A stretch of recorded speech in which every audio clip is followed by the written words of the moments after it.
Good evening. I'd like to call to order the San Carlos City Council meeting for February 26, 2018. Our mayor, Bob Grisilli, is a little under the weather tonight and will be leaving early, so he's asked me to run the meeting. Please rise and join me in the Pledge of Allegiance. I pledge allegiance to the flag of the United States of America and to the republic for which it stands, one nation, under God, indivisible, with liberty and justice for all.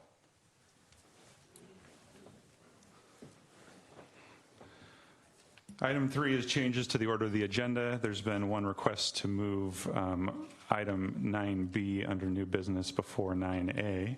Oh, can we move it ahead of 8 also, please? Oh, ahead of 8, yeah. So we'll after item 7, we'll do 9B. Are there any other changes to the order of the agenda? Nothing from staff this evening, Mr. Vice Mayor. All right, thank you. Item 4 is report from closed session. Mr. Rubens? There's no reportable item from the closed session at the special meeting. All right, thank you. Item 5 is presentations, and tonight I have the great privilege to present a proclamation recognizing and commending Chickens Ball for 78 years of service. And who is going to be receiving this proclamation tonight? Hi, oh great.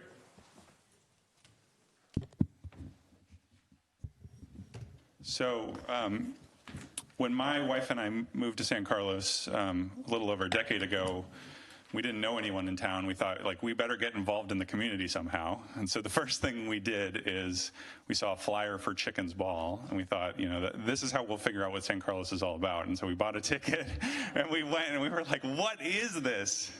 But I have grown to love Chickens Ball. I think it sort of epitomizes what the spirit of San Carlos is all about, because on the one hand, it is about a good cause, which is raising money for the schools.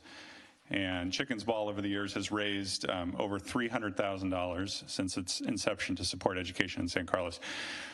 But I think the thing that keeps it going is the relationships and the friendships and the community, and you see that on display every time you go and see it. Everybody just looks like they're having a great time. And sometimes they're having so much of a great time, they're focused on each other and less on the audience. And so I am very privileged to be able to give you this proclamation. It says in part that whereas as the longest running PTA fundraiser, I believe in the United States, is that right? In the United States, the San Carlos Chickens Ball has raised over $300,000 since its inception in 1940. To finance worthwhile projects in the San Carlos Public Schools, such as purchasing library books, art and action lessons, chorus, drama, and music programs. And now be it proclaimed on behalf of our Mayor, Bob Grisilli, and the rest of the City Council that we hereby commend and recognize the San Carlos Chickens Ball Committee and its volunteers for their 78 years of great work in supporting the San Carlos community. So thank you. Congratulations.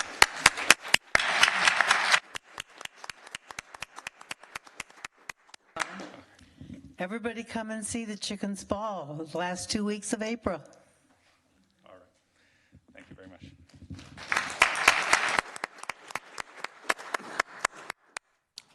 Mr. Acting Mayor, can I just add a comment here?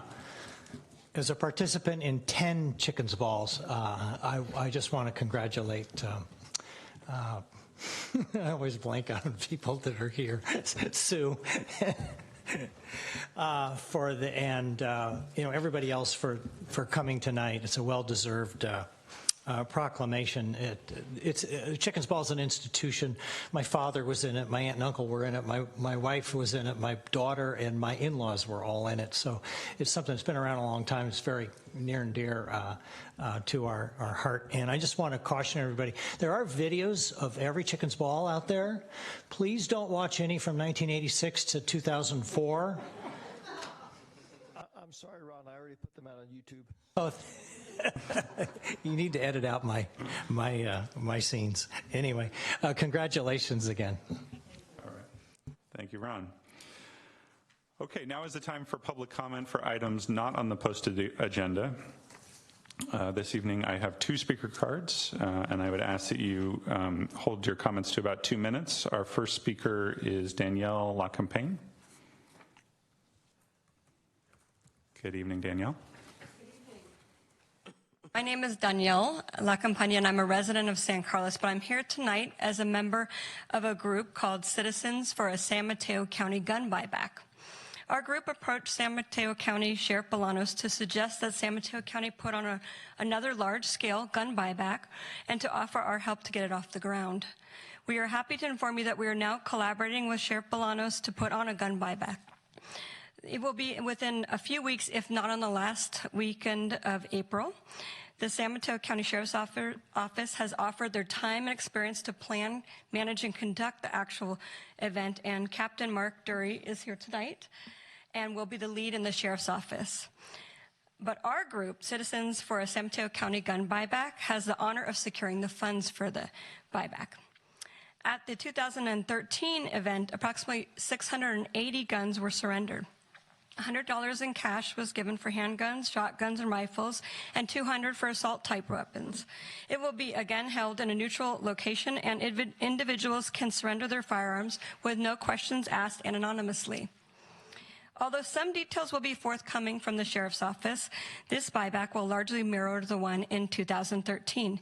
Given that, we estimate that we will need $75,000 to adequately manage the need. I have submitted a letter from Sheriff Bolanos about this event that you'll be getting after the meeting. I'm here tonight to respectfully ask that you support this event and that this matter be placed on the agenda for your next City Council meeting, specifically to discuss contributing $5,000 towards the cost of conducting the upcoming gun buyback in San Mateo County. Myself or someone from our group would make sure to be here at the next meeting for questions and to summarize further logistics of the event. Thank you so much for your time and for your consideration and your service in general. Thank you. Thank you for your comments. Next speaker is Nilu Jinks.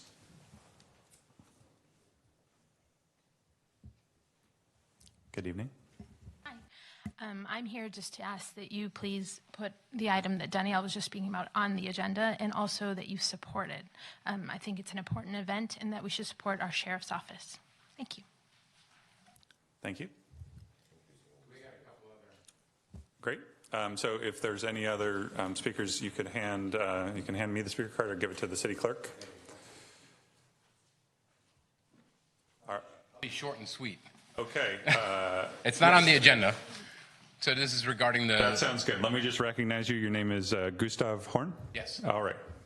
So I'm a resident right at that corner. In 2009, there was a proposal to put and make some changes at Alameda de las Pulgas and Eaton Avenue as well. At that time, I spoke because I'd already had 2 cars destroyed in front of my house because of the people driving there.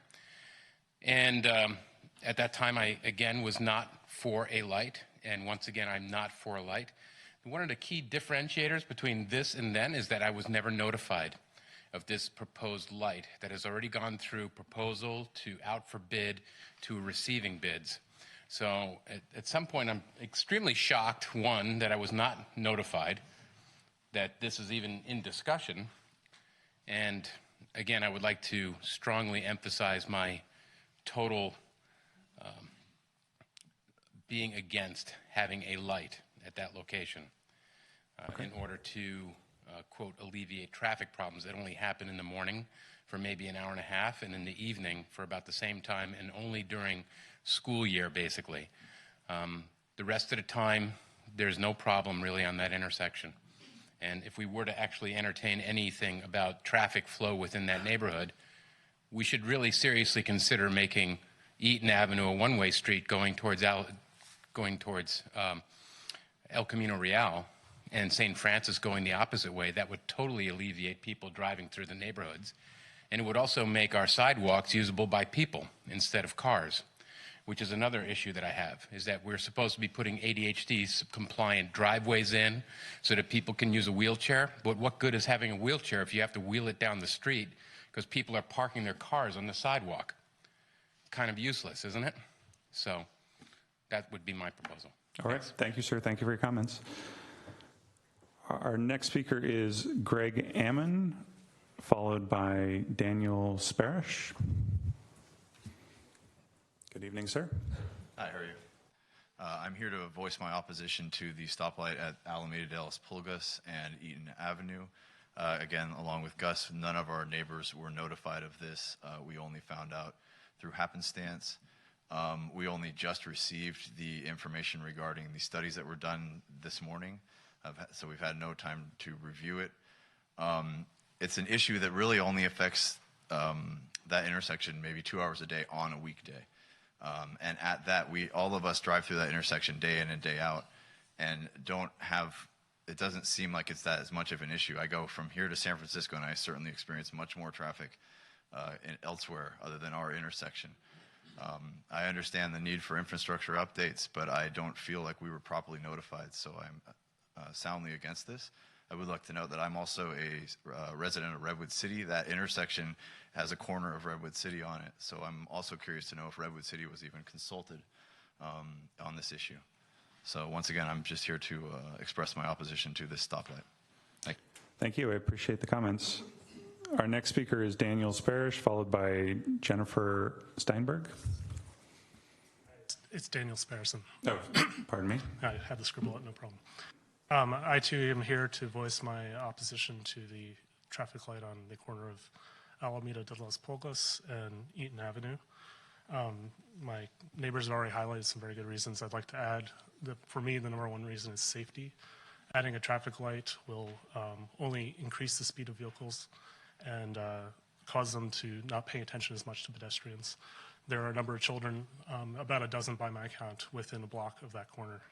In addition, there are many school students who go to Clifford School who traverse that intersection as well. The other, I think logically it doesn't make sense because the traffic is really a result of backup from the next intersection which has a light. Even if you're to time the lights, the backup would have to trade with lost time on the Redwood City side to allow northbound traffic to go up to 280, and I don't see them giving on that because it would just make it's already bad to begin with. And then finally, I think the lack of notification, the lack of transparency is a real issue here. Looking at how much has been planned already, it looks at least tens of thousands of dollars of our taxpayer money has been paid. And, to me, unless there's a deal with Redwood City already negotiated, it's wasted money. Thank you. All right. Thank you for your comments. Jennifer Steinberg, followed by Brandon Ketterman. Hi. Good evening. My name's Jennifer Steinberg. I'm a longtime resident of San Carlos and actually grew up here. I want to address City Council today to respectfully request that you immediately halt the stoplight project C9818 at Eaton and Alameda. I too only found out about this about a week ago. I really would like time for a thoughtful and transparent review of all traffic studies, as well as to solicit maybe new studies to address issues that have not been addressed. I'd like to ensure that any change to this intersection does not cause unintended consequences and safety issues in the future. Given that all the evidence, I'd also like to make sure that given all the evidence, a more appropriate alternative solution is considered, as well as to ensure that any change to this intersection include features that are designed to mitigate impact on local residents. The current project's justification states that in 2014, a consult conducted a review and recommended traffic signal be considered at this location because traffic volumes are high during peak hours, specifically the northbound backups created at Edgewood Road intersection. If the community had been notified earlier and engaged in the process, we would have been able to better alert the city of safety issues before we would have had paid for detailed plans. This 2014 recommendation does not take into account the local traffic pattern of the adjacent White Oaks neighborhood, nor does it take into account the future traffic load on East Eaton Avenue will have if South Laurel is going to be developed as planned. If the only solution is a traffic light, City Hall really needs to concurrently implement a plan to calm and distribute traffic appropriately throughout the neighborhood to promote safe travel of vehicles and pedestrians on local streets. Now, specifically for residents who live on the east side of Eaton, the street is very narrow and it's very winding.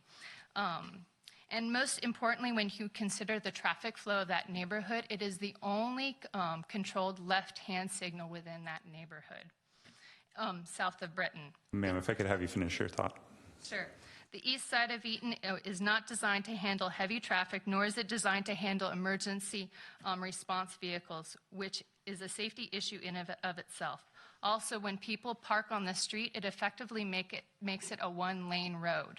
This is because of the increased traffic, vehicles are now parking on the sidewalk, which now makes this a safety issue.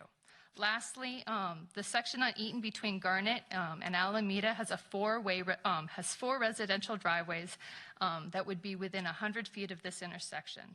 This section of road is very narrow, and these residents need to pull into oncoming traffic to enter and leave their driveways. Because Eaton is the only controlled left in our neighborhood as currently designed, this intersection will effectively block entry into and out of these residential driveways as they queue up to stop for prolonged periods to make a left-hand turn onto Alameda throughout the day.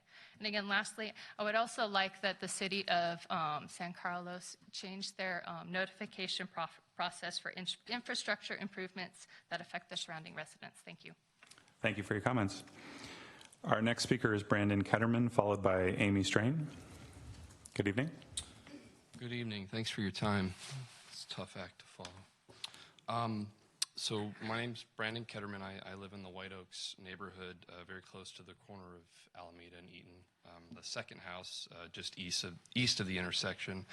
I live there with my wife and my two boys, both of whom are under the age of 5. I'm here to voice my opposition also to the stoplight.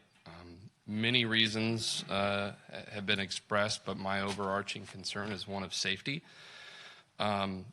Eaton, as it's been expressed, is a very narrow, windy, and crowded street, one in which cars frequently do park on the sidewalk so as to provide some room for traffic.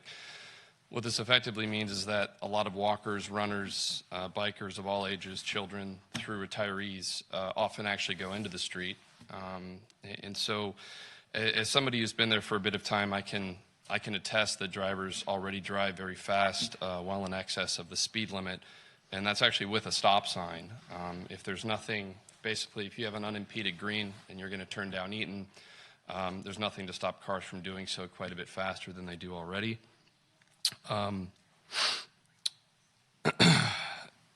Some other people had mentioned I too commute via 280, having lived in a number of places in the Bay Area, very popular place to live. I'm not convinced that I'm seeing much in terms of actual detrimental traffic as opposed to perhaps an inconvenience, which is just kind of part of living in the Bay Area. And so my main concern is, though, while a stoplight may be able to alleviate a narrow problem, that being congestion during commute hours on weekdays, particularly during the school year, my main concern is that we haven't looked at potential permanent detrimental consequences as a result of solving this narrow problem. And so I'd basically like to see that analysis done so as not to create a real safety hazard for people in the nearby area. Thank you. All right. Thank you for your comments. Our next speaker is Amy Strain. Good evening. Good evening. Good evening, Mayor and council members, and thank you for your time tonight. My name is Amy Strain, and my address is 2515 Eaton Avenue. I'm just 3 doors up from the said stop sign at Alameda, and we live on the west side. I'm here tonight to express my opposition to the proposed traffic signal to take the place of the existing stop sign.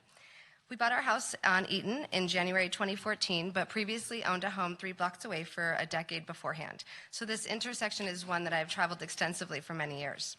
Certainly moving closer to the stop sign made me aware of the high amounts of traffic that travel through the intersection. However, I am amazed at how courteous the drivers are who use the stop sign to get to their school or work during morning or afternoon commute times. True, there is a backup on most mornings, but I do not believe that this will be mitigated with the traffic signal. It could be a bonus for drivers during the morning commute times. Drivers might catch a green light or may choose to speed up to make a yellow light. In both instances, I believe the safety of pedestrians and other drivers will be compromised because drivers aren't forced to stop and lower their speeds throughout our residential zone. I worry about distracted drivers cruising through the green light, looking at their phones, skipping through red lights, and more. At least with the stop sign, each car must stop, bringing their overall speed down when traveling by our homes. I'm also concerned that the overall traffic study by which this project was determined looks to satisfy the needs of those who might travel through this area and really gives no advantage or benefit to those who purchased homes in this area and live here every day. I'm worried that cars waiting for a green light will be blocking my driveway, making it hard for me to exit my home. I have 4 young kids, and there are many other young kids who live on our street. I fear for the safety of the kids in the neighborhood playing outside while cars are whipping by at speeds of 25 or 30 miles per hour while trying to reach the light. We all do this.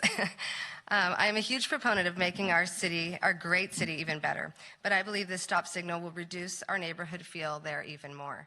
We bear the burden of the drivers heading to Clifford Elementary School each morning and those heading off to Edgewood Road and 280. The mornings are quite busy, but once the 9 o'clock hour passes, we experience a steady and relatively quiet pace throughout the day and during school breaks. We want to preserve this off-peak serenity by not putting a stoplight in the middle of our neighborhood. Thank you. Thank you for your comments. Our next speaker is Stephen Barry. Good evening. Thank you for your time. Tough to follow that, but I'm also here to voice my opposition to the stop light. I live on Eaton, about a block away. I should have written down what I wanted to say, but I do believe it is a safety issue. I am also concerned about health issues of now having cars sitting in front of my house idling, exhaust and smoke. Pardon me. And I just wanted to come and voice my opposition. Thank you. All right. Thank you for your comments. I have no other speaker cards. Is there anyone who would wish to speak on an item that's not on the posted agenda this evening? With that, I'd like to ask either our acting public works director or our city manager to briefly respond to some of the concerns that were raised about the proposed traffic light. Sure. Obviously, this item's not on the agenda, so there's not a lot I can say tonight. This item will be coming back to the council, we anticipate, at the second meeting in March, which is March 26th, 7 o'clock right here. Usual time for the council to consider the contract. This is a joint project with the city of Redwood City. They'll be contributing financially to the project. I'm not sure exactly where they are with their process. They may still need to enact the MOU with their city council to reimburse the city. And then as I understand the project, Redwood City in the future would be in charge of timing this particular light so that it works in conjunction with the nearby Redwood City light.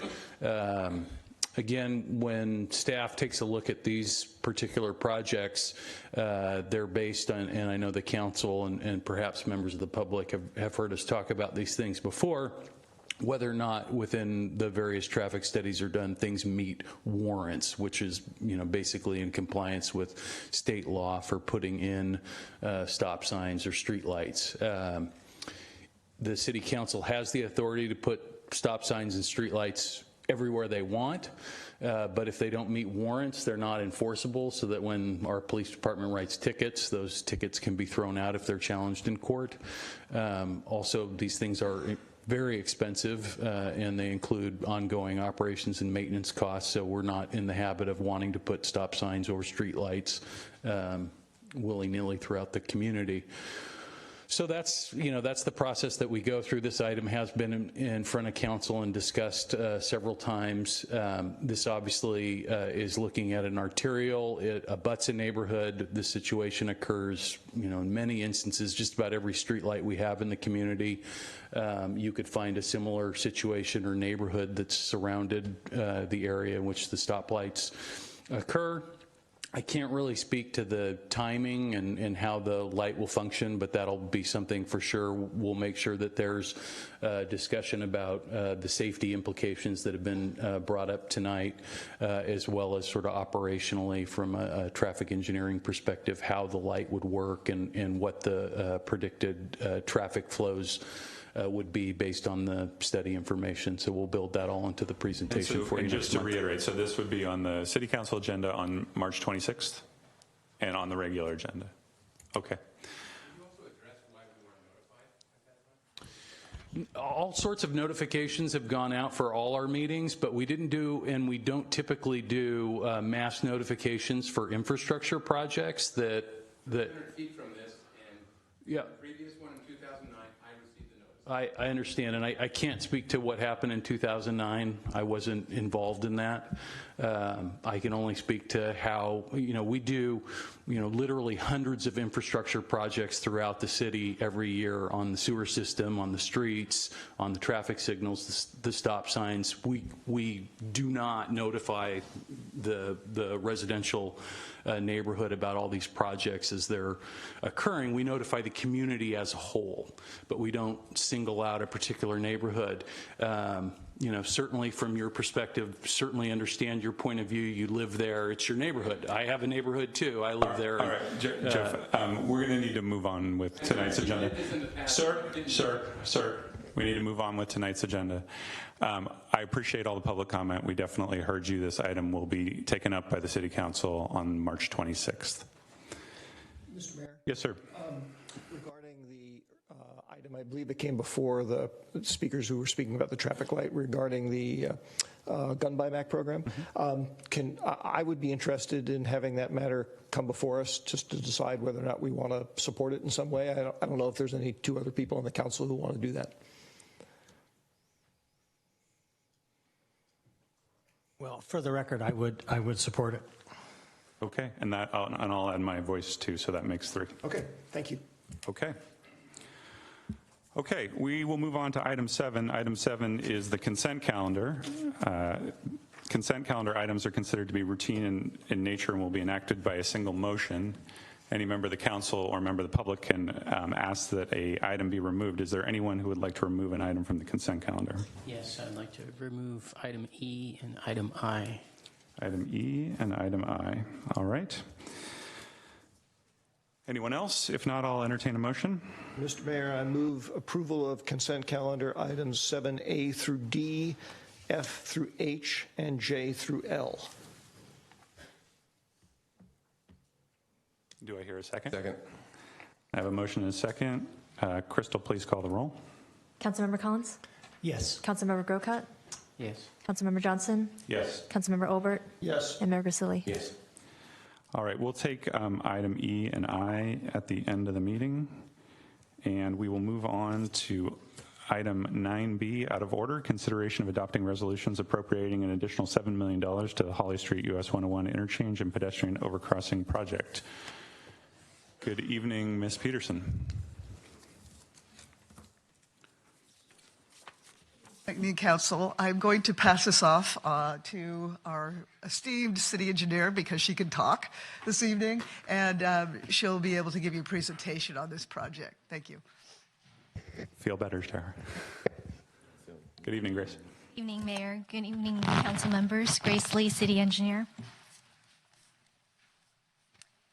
The Holly 101 interchange and pedestrian overcrossing project will modify the existing full-leaf clover design into a partial cloverleaf design, which means that the 2 off-ramp loops will be eliminated and replaced with signals. This would reduce, or actually eliminate, all the weaving action that currently happens on the interchange and make it much more safe. It would also, on Industrial Road, add a through lane, moving the 2 right turn lanes to the side for a pedestrian refuge area, increasing the pedestrian safety in that area. Overall, the interchange improvements will highly increase safety for pedestrians, cyclists, and motorists. The project also includes a separate exclusive pedestrian and bicycle overcrossing. This overcrossing will connect Holly and East San Carlos Avenue on one side of the freeway to the other side, landing on Skyway Road and back onto Holly. Sorry. Council members have a much more detailed matrix as part of their package. This slide is a brief summary. In total, the city obtained over $20 million in various grants, covering 70% of the construction costs. All of these grants have matching fund requirements of the city. An additional $7 million from the general fund is needed to fully fund the city's share and to fulfill those grant funding requirements, the city matching fund requirements. $3 million from the PG&E settlement will be reimbursed to the Facility Infrastructure Reserve. As an option to the project is the LED lighting. These are changeable LED lightings that are designed into the architectural arches of the POC bridge. The cost of the LED lighting is $1.9 million. The LED lighting is packaged as a bid alternative, so during the time of contract award, it can be easily included or excluded as part of the contract. Tonight's proposed funding allocation of $7 million does not include the LED lighting. Since the LED lighting is fully designed already, if in the future if desired, we can install it at a later date. The project is very close to the final phase of obtaining Caltrans and various federal permits. City has gone through an extensive RFP process to select the construction management consultant team, and one of tonight's action is to ask for council to approve the contract for the CM team for $3 million. One of the grants, the $4.2 million Active Transportation Program grant, requires California Transportation Commission appropriation, and that meeting is planned for May 2018. That puts us for advertising for the project in June of 2018. Award is planned in August 2018. And in September 2018, the construction is anticipated to begin. Construction duration is about 18 months, which makes completion around March 2020. A condition of the $1 million Measure A pedestrian bicycle grant requires the city to demonstrate full project funding by March 3rd, 2018. It is very important that we construct the project as soon as possible. Any delay would risk losing over $20 million of grant funding. All of these grants are highly competitive and oversubscribed, which means that delay, and then the grants awards were based on the project being shovel ready. So any delay could mean that the funding agencies can redirect the funds to other projects. Today's bidding climate, the construction cost is increasing rapidly. So any delay would also mean a higher construction cost. And we are really close to getting final permits. So delay would also add cost to renewing permits. If the city decides to not do the project at all, we may have to eliminate the project entirely from the traffic impact fee, resulting in collecting lower fees to mitigate congestion. Tonight's recommendation is to adopt the below two resolutions. Appropriating $7 million to the Holly Street US 101 Interchange and Pedestrian Overcrossing Project C9459 from the General Fund Facility Infrastructure Improvements Reserve to fully fund the city share.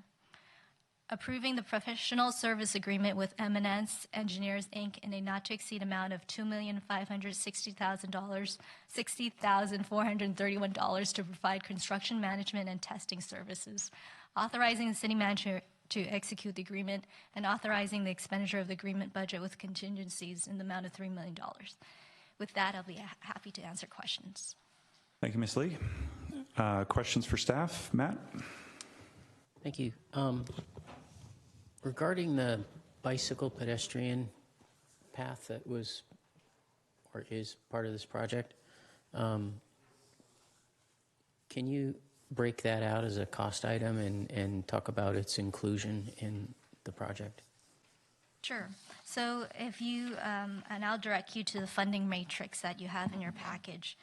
So the pedestrian bicycle, the POC construction cost is $7.48 million, but all the other items are combined POC and interchange. And there's a cost savings if you combine those two elements. In our minds, it has always been designed as one project. So when you see the CMN testing cost, it's a combined CMN testing cost. All the design costs is combined and contingencies combined. So if you peel all those out and completely separate out the two, you may have a much higher cost than what's shown here. For the grant funding, the POC has about, just the POC, $6.32 million grant funding. And just one more question, a follow-up to that then, because it seems like the times that we've seen that before council, that particular element still, in my mind anyways, had some questions. And I understand, there has to be some design work done, correct? What we were looking at was not necessarily the final, or was it? The POC is fully designed. The entire project is fully designed. Including the bicycle pedestrian path? Correct. Okay. I had thought there were some questions still about how to access it from East San Carlos Avenue, and then also exactly how it was going to navigate through the new project. But you're saying no. Yeah, the POC and interchange as one project's fully designed. It's at the final stage of Caltrans permitting. Yeah. All right, thanks. Mr. Collins? Thank you, Cameron. Just a couple questions. How much have we already spent on this in terms of, pre-contract work, consultants, that sort of thing? Do we have a significant investment in this already? So the matrix you see is mostly for construction costs, but previous to that, we've done design work. That's $1.5 million from the TA for grant for design work, and I think we spent in excess of that, so at least $2 million on that. And also the whole environmental phase, getting this environmentally cleared through Caltrans, it's been years of work, and that's another $1.5 million that we got from the TA. So $3 million from the TA for previous to this construction work that we got as grant funding. And I'm sure we spent some of our own dollar as well. Not as much compared to that $3 million, but a significant amount of work and cost has gone into this project to get it to this stage. And then the other one was you mentioned there's a risk of losing $20 million in grant funding. If we didn't approve it, I know that grant funding, I assume, goes away. And if we decide in a year or 2 or 5 that we want to do it, what happens then? Yeah, so a lot of these grant funding, and especially the TA ones, they've got contingency projects in their list. And they're basically asking me pretty frequently about the project schedule. They're really concerned about the project schedule. Obviously, they want the project to go under construction as quickly as possible because there are these other contingencies projects waiting to be funded. So if we were to delay, they might reappropriate these fundings. So basically, we'd just be getting back in line again. Back in line. All right, thank you. Thank you. Mr. Olbert? Thank you, Mr. Mayor. Just a couple of questions to start with. Grace, thank you for the presentation. What's the elevator pitch version of why we are planning to rebuild the interchange? And by interchange, I mean leave out the bike and pedestrian overcrossing portion, just the piece that serves the vehicles. Why are we building that? Why are we rebuilding that? The key reason is for safety. Currently, there's a lot of weaving action because of the different loops. And there isn't adequate sidewalk, there isn't adequate, so for pedestrian, it's not adequate access. Well, let's leave pedestrians out because the pedestrian bridge and bicycle bridge, if built, would address that. But the interchange would also add sidewalks and also add bike lanes and realign the lanes. So then the conflict between pedestrians, cyclists, and motorists are highly reduced. Wait a minute, I think I'm learning something new. The vehicular overcrossing is also going to have bicycle lanes on it? Yes, and that's required by Caltrans to have an option. I mean, we're going to encourage all the pedestrians and cyclists to use the overcrossing. The reason I'm reacting with surprise is because very early on, the original concept the city had, as you're probably aware, was that the bicycle pedestrian component, let me call it that, was going to be part of the interchange structure itself. Mm-hmm. And it was Caltrans, my understanding was, who came back and said, no, we're not going to allow that. We don't allow that as a matter of policy, which is what led us to have the separate structure, because we had to do that. We had to detach it. And so to hear now that they're saying, well, yes, you have to build a separate structure if you want the structure, but we're going to put bicycle lanes on the bridge anyway, that just seems really bizarre. Yeah, it's a different classification. A separate pedestrian overcrossing structure is a class 1, and a lane within vehicle, that's class 2. So it's different classifications of pedestrian access. So the POC is definitely a superior choice. No, we're talking past each other. My point simply is that what I remember being told in council here in one of our earlier meetings was that the reason we had to separate at Caltrans's demand the bicycle pedestrian component from the rest of the structure was something to the effect of they didn't want to get into some messy situation about the maintenance responsibilities for the two different structures, because we would be the owner of the bicycle pedestrian bridge and they would be the owner of the bridge. And at the time, that struck me as odd. It now strikes me as even more odd that they're putting a bicycle component and a pedestrian component on the bridge, which they are therefore going to be taken care of, and yet somehow they weren't willing to talk to us about beefing it up and making it nicer and coming up with a joint arrangement. That just boggles my mind. But anyway, so safety, vehicular safety at the interchange is the primary reason. How does the safety record from a vehicular point of view of that interchange, that whatnot, compare to some of the nearby interchanges? So a lot of the other interchanges, like Ralston, Hillsdale, they've already converted to the partial leaf clover design. And Burlingame, that's all happening along the peninsula, and that's because this partial clover leaf design is it's a lot safer, and it facilitates flow within the interchange much better. I'm sorry, what I meant is sort of statistically how significantly different it is. The reason I'm asking, quite honestly, is that in all the years I've been on the council, I have never had anybody approach me to say, you know what, you need to do something about that interchange because it's really dangerous when I drive my car through there. I've just never had anybody say that to me. And I use it a lot myself, and I guess I haven't really thought about how it compares to other interchanges. I guess I'd have to study it. But again, it doesn't seem like I'm not disputing it wouldn't be safer because it's a more modern design, but I'm questioning how much safer it is. But you can see that the weaving action will be eliminated because you don't have to try to get into the right lane to get it into the right loops. Again, I understand that the design would be better. I guess I'm having it's a very big price tag for a project, which I'll come back to. But anyway, thank you for the answers. Okay. Any further questions for staff? If not, now is the time for public comment. I have two speaker cards. Our first speaker is Michael Yurka. Good evening, sir. Good evening. Yes, I recently read Councilmember Olbert's blog post, which brought my attention to this issue. I do strongly support improving bike and pedestrian safety. But I agree that if we could just build just the bridge on its own, that could potentially be cheaper and a superior option. It's unfortunate that we don't even actually seem to know what the price of that alone would be compared to the entire project, which it doesn't seem like the options were considered very strongly.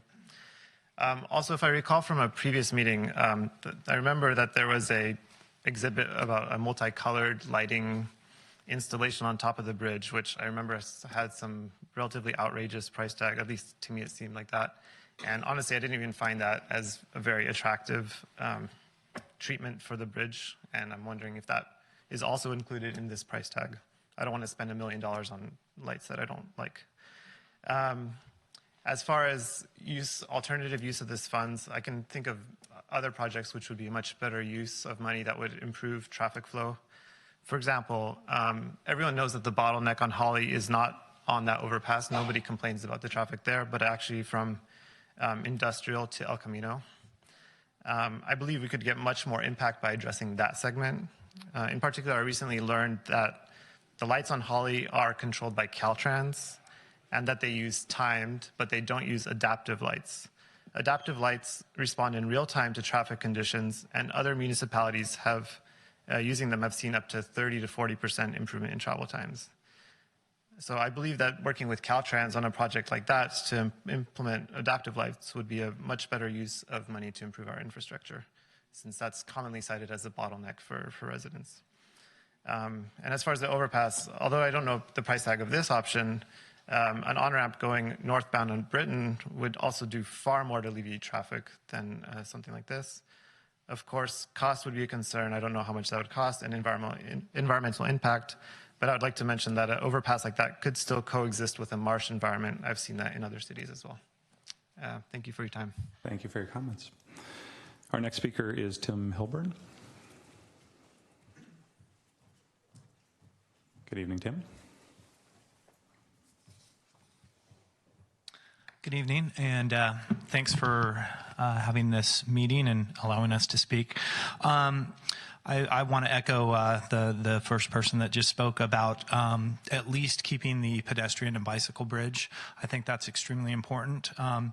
It's very important to have a nexus from Redwood Shores over to San Carlos, and it's a great way to do that. A couple things about the car overpass for the vehicles. I was very surprised when Mr. Olbert received the information that the primary reason is for safety and not for traffic. I was hoping and thinking that the primary reason would be for traffic, but as stated earlier, also the problem with the traffic is not there. It does start at Industrial and goes down to El Camino. So I think it's extremely important to address those. Looking at some other options, possibly something like a roundabout at Hills or at Industrial and at Industrial and Holly, at least looking into that. But in contrast to that, one of my concerns is if we go forward with the pedestrian bicycle path, I would really like to see some kind of connected nexus from the north side of the neighborhood. It seems like that side of the neighborhood has been a little bit ignored as far as how the folks over there would access the bridge. I know we're talking about making the connection from East San Carlos Avenue, but that would mean that the people from the north end would have to go all the way down to East San Carlos Avenue. So if we could take a look at that, that would be much appreciated. And I think that's about it. And I would be willing to put up the LED lights for like $500,000. So anyways, thank you. Excellent. Thank you, Tim. And Tim, you would like to also speak on 9C, is that right? Yeah. Okay, yeah. Great. Okay. Our next speaker is Holly Jones.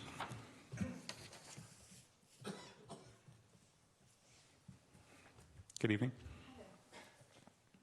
Thank you for allowing me the moment to speak.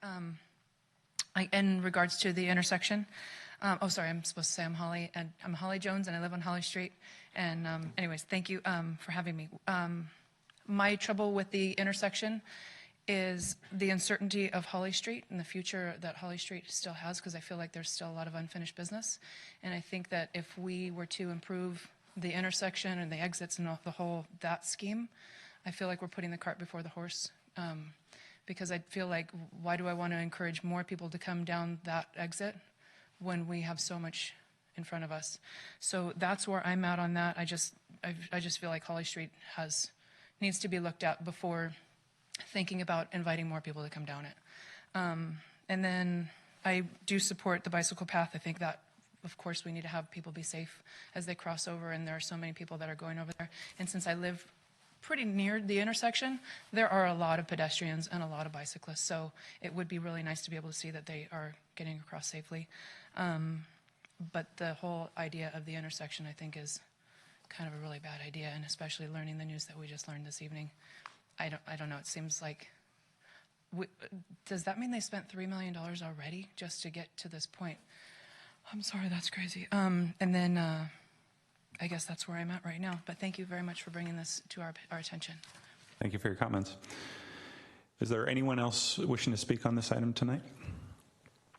If not, Before we have discussion, I have two questions Mr. Grocott, yeah. came up. So I had two questions that came up for staff as a result of the public comments. Grace, can you talk to us about what was looked at as far as what Mr. Hilburn brought up regarding pedestrian access from the north side?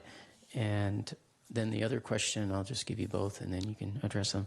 I was interested in what Holly had to say about improving Holly Street. Can you talk about how having, with the new intersection, it'll have light control, traffic light control, right? You'll get off the freeway and then you'll be at essentially a T intersection coming, depending on which direction you're coming from, but it'll reduce a lot of what we have now, which is just free traffic flow. As soon as you can get around that Cloverleaf and then, get to the intersection at Industrial, that's what cars do. Will there be any impact on Holly at all, given that we're be introducing additional traffic lights? The first item about the pedestrian access. So currently, East San Carlos is in our general plan is a bicycle boulevard. That's why we direct the POC to connect East San Carlos Avenue. The city got a grant funding to look at our pedestrian bicycle master plan, so we have a pedestrian bicycle master plan, but we don't have a combined. So we plan to do a new pedestrian bicycle master plan, and that would look into the fact that is East San Carlos still the correct bike boulevard? How do we want the connectivity to that POC? So that would all be looked at comprehensively within. So I make sure I hear what you're saying and the audience hears what you're saying. The north side will be looked at as an appendage, if you will, to this It'll be part of the pedestrian bicycle master plan, how to connect that onto the POC. Sure. Okay. All right. And then the next question. Yeah. The next question was Holly.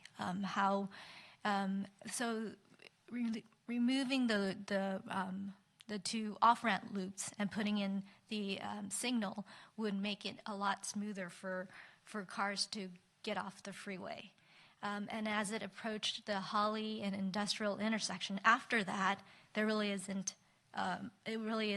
part of this project after that. So what happens on Holly is going to be pretty much status quo, but there would be traffic relief within the interchange area to other locations. So if the cars were to move north on Industrial, they can move freely north and south.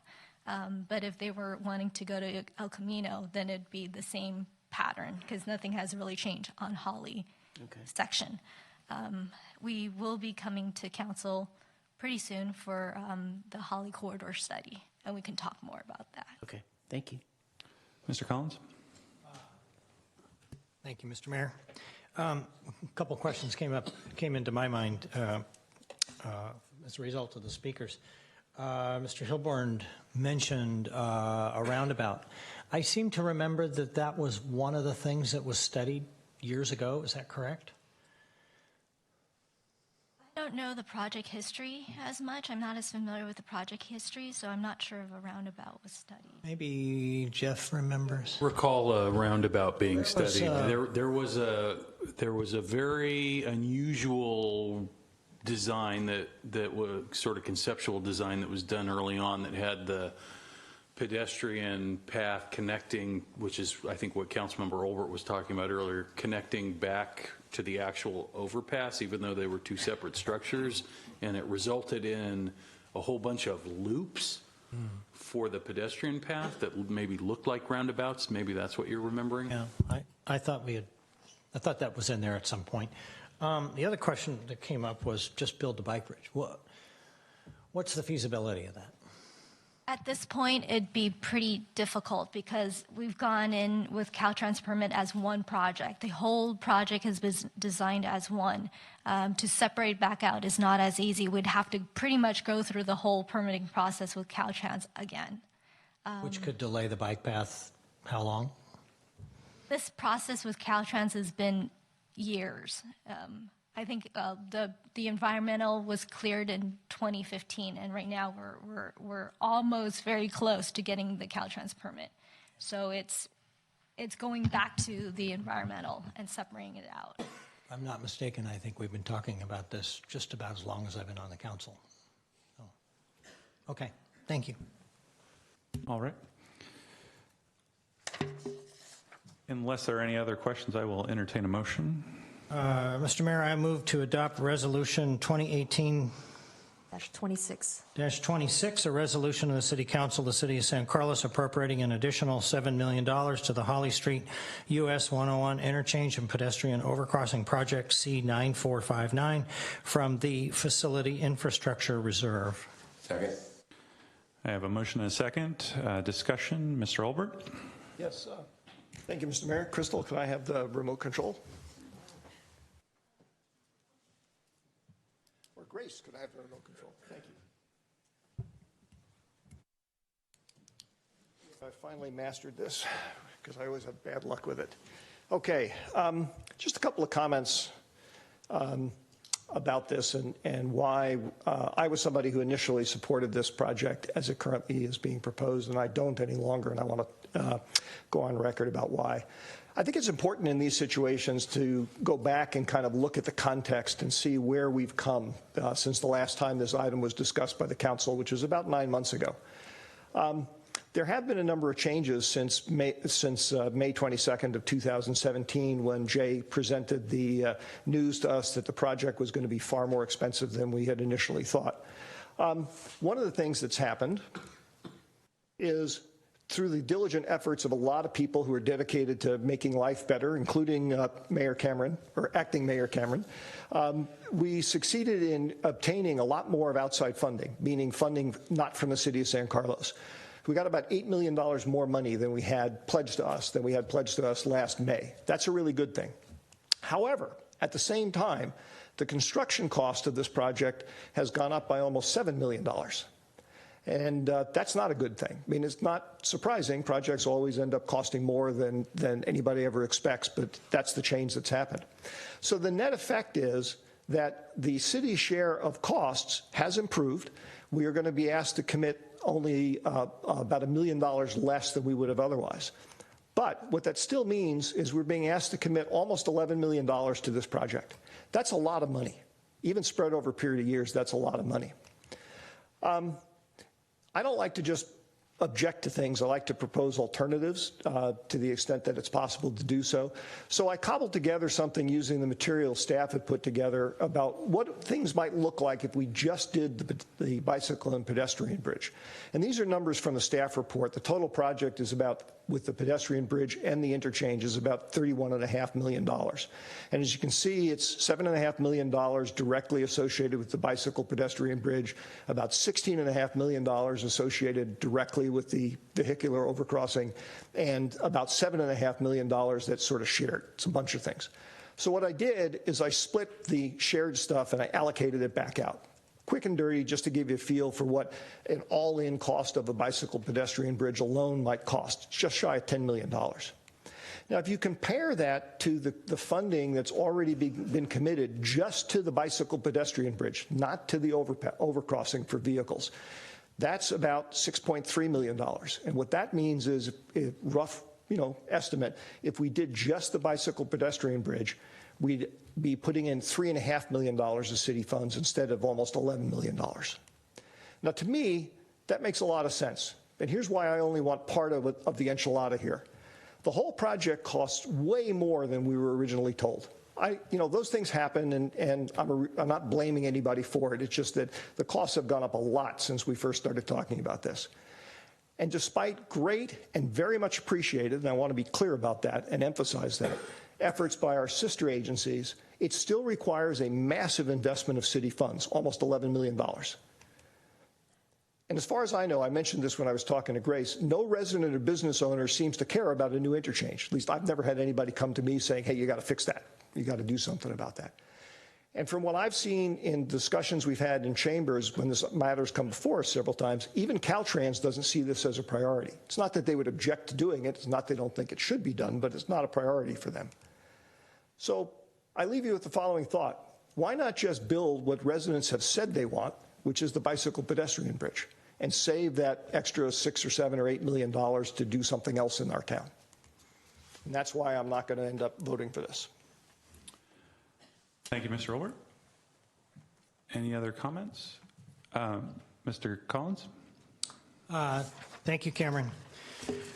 Well, when we look at this project, and it's been well documented that it's taken a long time to get to this point. We are basically right at the point of building this.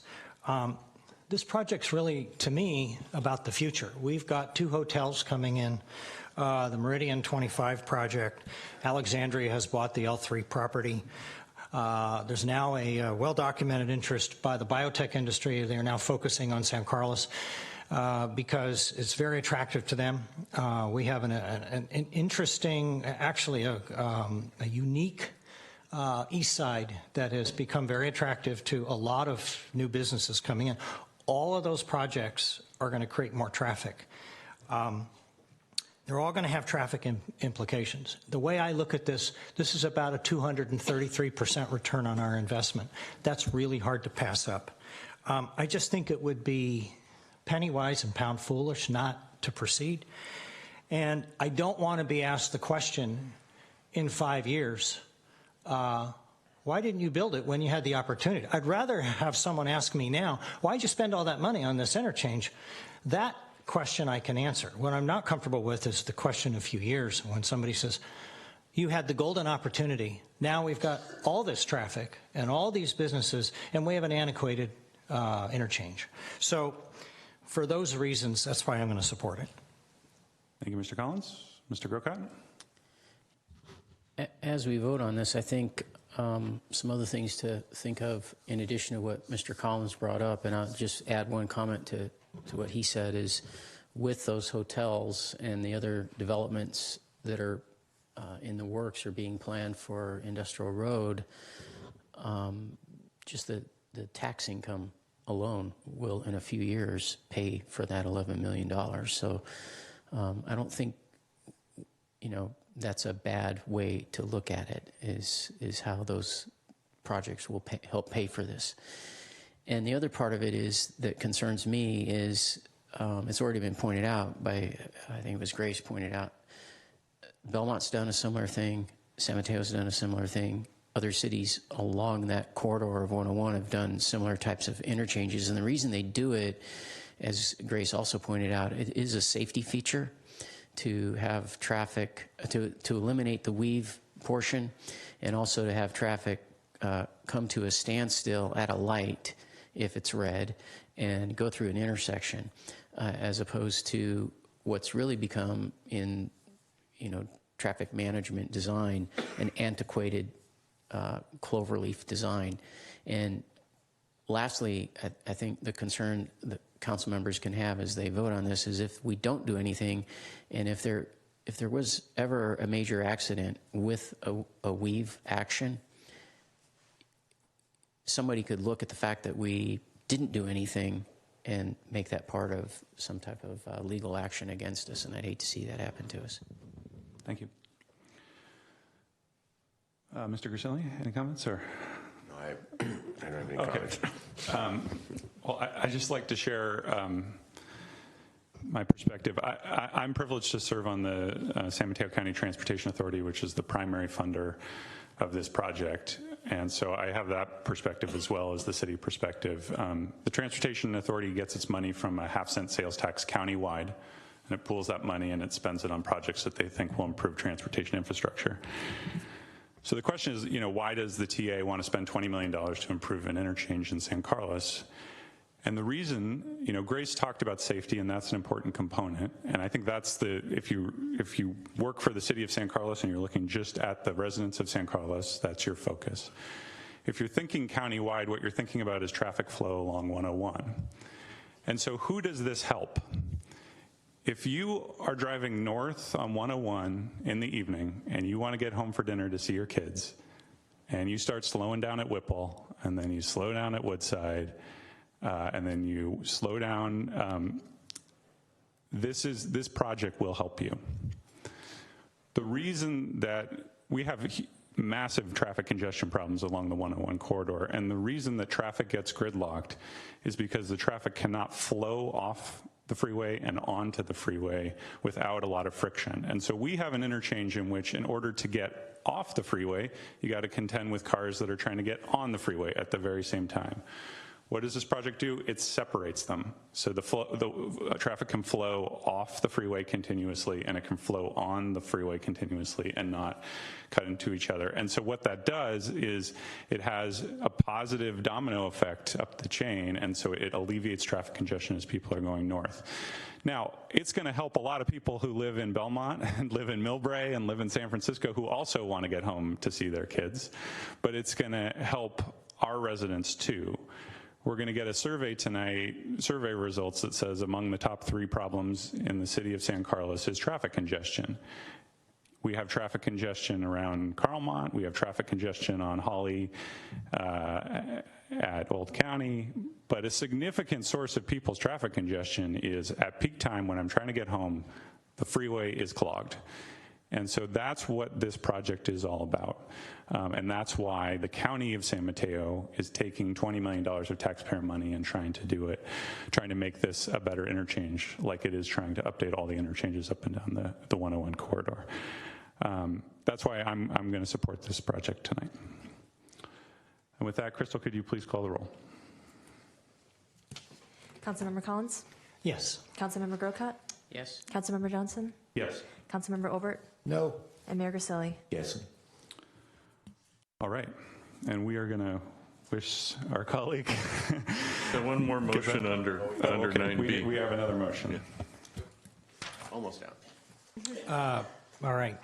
Second part of this, I move to adopt Resolution 2018-27, a resolution of the City Council of the City of San Carlos approving the professional services agreement with MNS Engineers, Inc. in a not-to-exceed amount of $2,560,431 to provide construction management and testing services, authorizing the city manager to execute the agreement and authorizing the expenditure of the agreement budget with contingencies in the amount of $3 million. Second. I have a motion and a second. Any discussion? Crystal, please call the roll. Councilmember Collins? Yes. Councilmember Grocott? Yes. Councilmember Johnson? Yes. Councilmember Obert? No. And Mayor Grisilli? Yes. All right. Get well, Bob. And we will move on back to item 8, report to council, receive a report on the results of the 2018 Community Satisfaction Survey.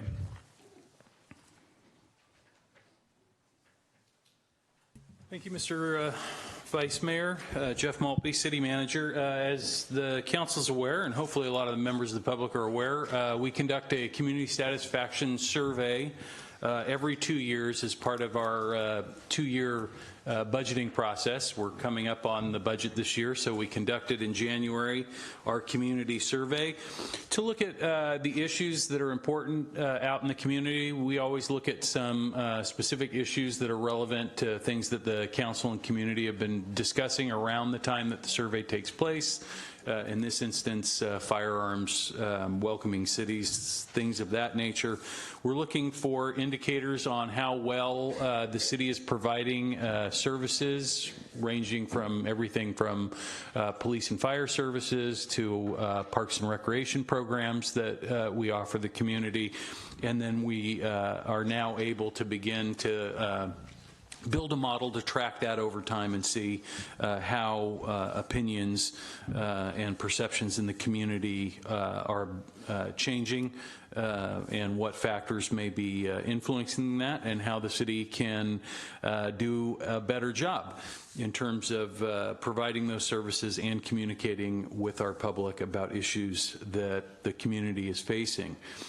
Before I introduce Timothy McLarney from True North, our consultant who conducts this survey, I also wanted to add this particular thought of mine. I am planning in the upcoming budget to actually propose for council's consideration funding of a second survey that we would do on the off year. So in other words, we'd do this in 2019 if the council approves it down the road.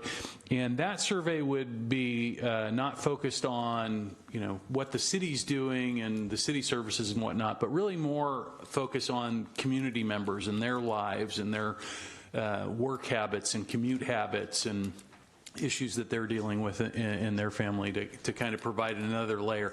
I think as Tim will point out when he gets into his presentation, the survey that we have right now is pretty robust and lengthy, and we've got a lot in there. And one of the issues that we've often run into putting this together at the staff level is, what are we going to leave off the survey, because there's always things that we'd kind of like to put in there, but there's just not quite enough room and time, and it just wouldn't be a reasonable length for the community.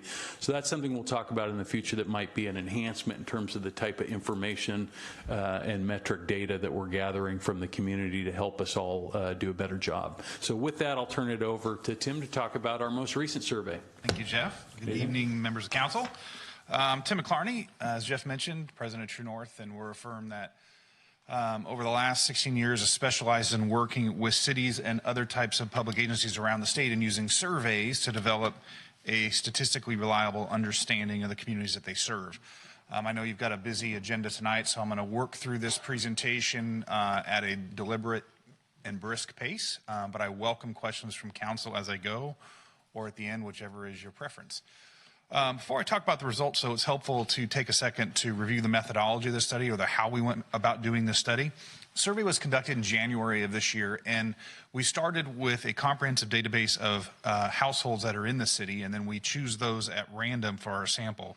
Once we've chosen a household at random, we append a series of contact information to that household. So we have mail, we have phone in almost all cases, we have email in a lot of cases as well. And what that allows us to do is to recruit individuals using not just telephone or not just email or not just mail, but we can use all three. And that's important in today's day and age because there's a lot of folks who won't necessarily answer their phone, but they will check their email and they will check their post office. And so we want to make sure that we give everyone a good chance to participate.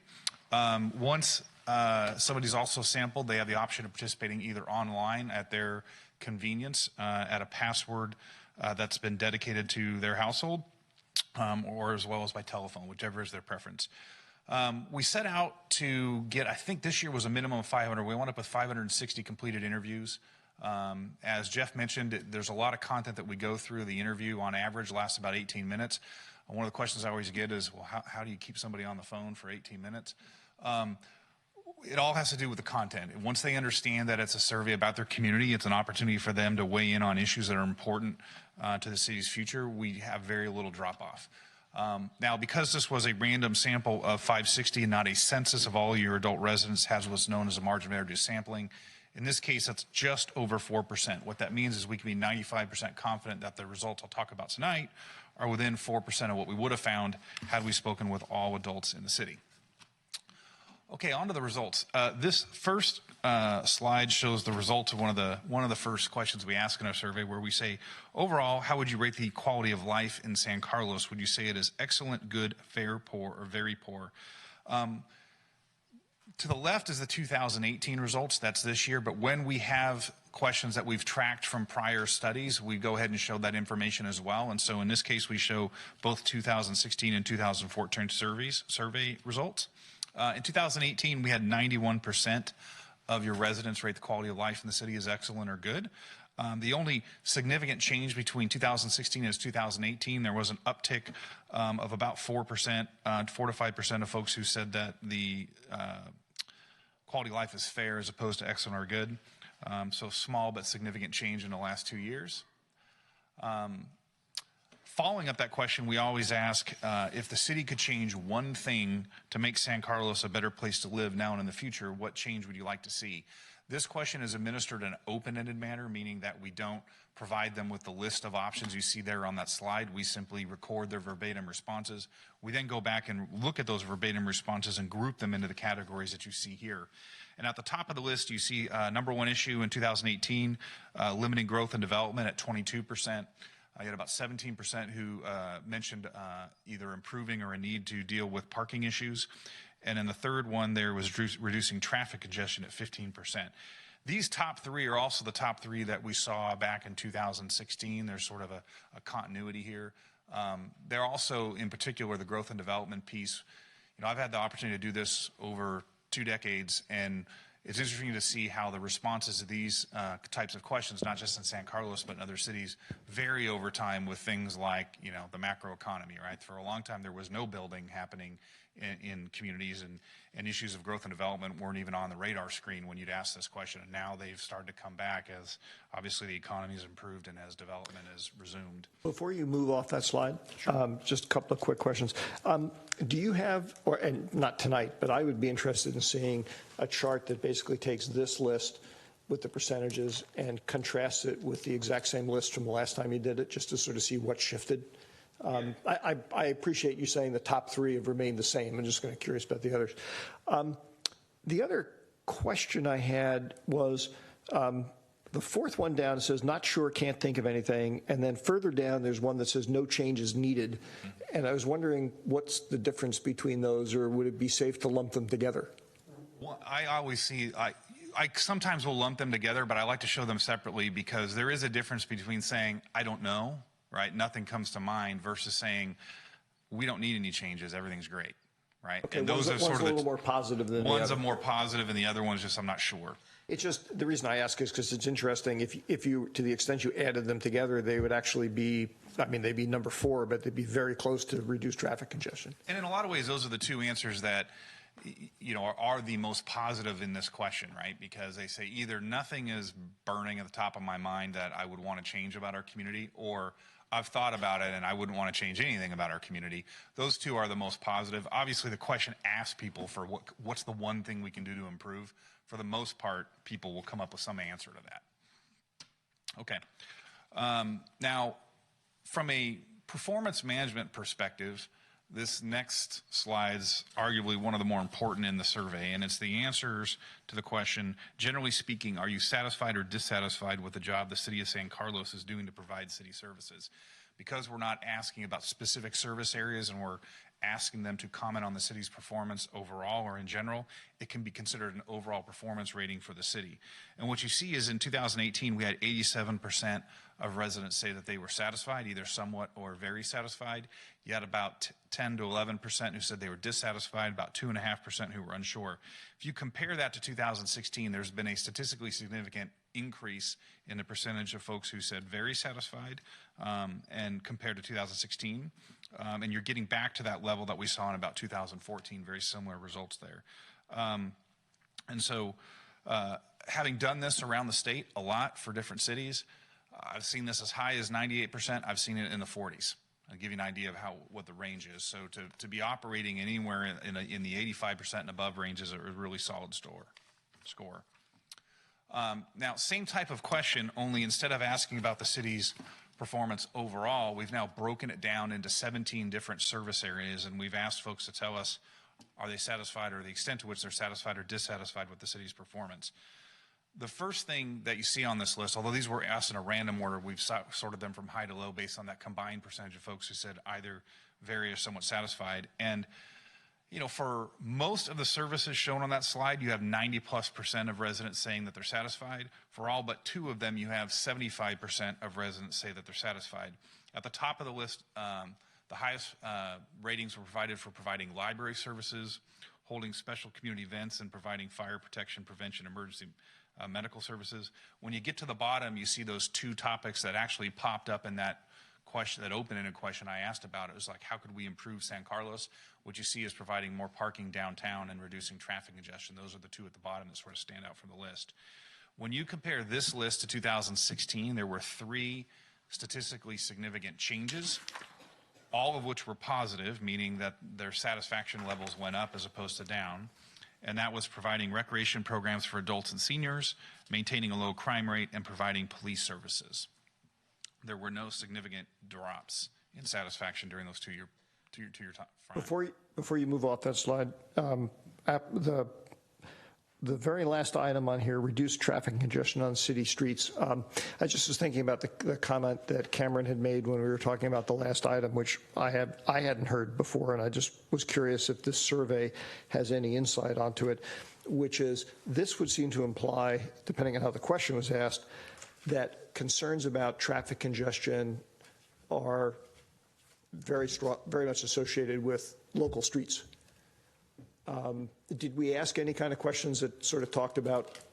There's a slide, there's a section in their full report, and I think this report's about 70 pages, that deals with traffic congestion, and there's one where we ask them to rate satisfaction, or how would they rate traffic circulation overall on major streets, around schools, and in residential areas. So you're thinking about your city streets, but you're breaking them down into the different types, right? But none of those questions, and this is fine, but none of those questions seem to me to go beyond the boundaries of the city in a sense. They're not asking about freeway traffic congestion. Okay. Correct. That's what I was trying to see if there's any insight there. Thanks.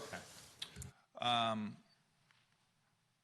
Now, here's where we jump into a series of policy questions. As Jeff mentioned, we like to take the opportunity in the survey to give you some timely feedback about some of the issues that the council wrestles with at a given period of time. And so there's a series of them in here. The first of which is a question where we ask them to comment on the pace of development in San Carlos over the past 3 years. Would you say it's been too fast, about right, or too slow? In 2016, which is shown off to the right, you had about half of folks say it's about right, right? That's the white space. About 29% who said it's too fast, and about 12% who said it's too slow. We're seeing a big change by 2018. You have a big shift where now 50% of residents said that the pace of development's too fast. You had about 34% who said it's about right, and you had about 10% who said it's too slow. When you look at this broken down by various subgroups of respondents, what you find is that it's the longtime residents, the folks that have been here 15 plus years, as well as those that are like 45 years or older, were much more likely to be in that too fast department, right, than the other residents. Now, continuing on with sort of land use themes, we went on to also ask individuals to comment on each of the development types that you see here, and to say, is there currently too much of this type of development in San Carlos, about the right amount, or too little of this type of development? And you can see that their answers really vary depending on the type of development we're talking about. Most of the items there, the dominant answer is it's about right, that the mix is about right. For the exceptions are three. At the very top of the list, entertainment uses such as music and the arts.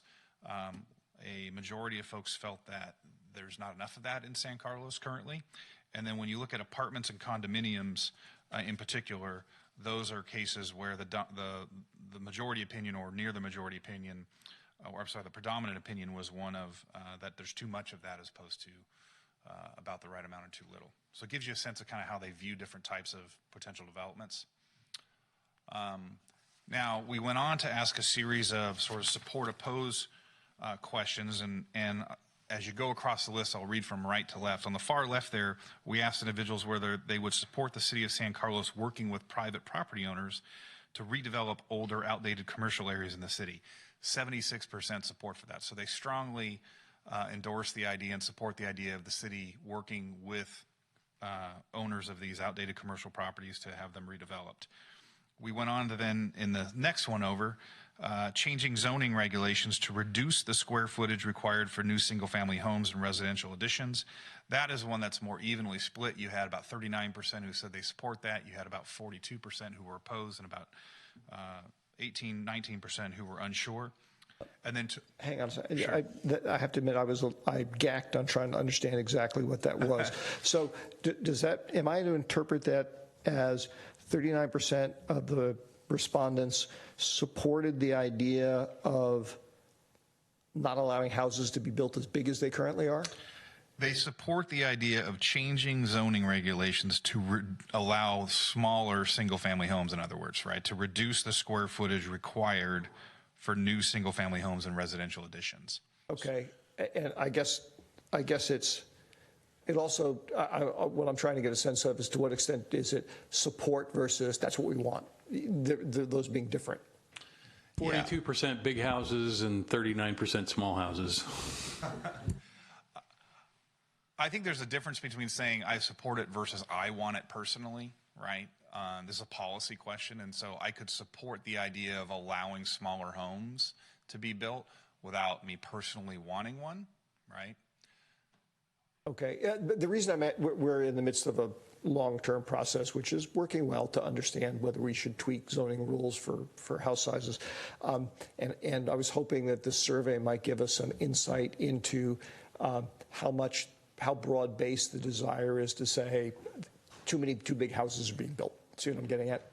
And it doesn't sound like I could quite. It's not the flip side of this, which is, are the houses too large that are being built, right? It's not that.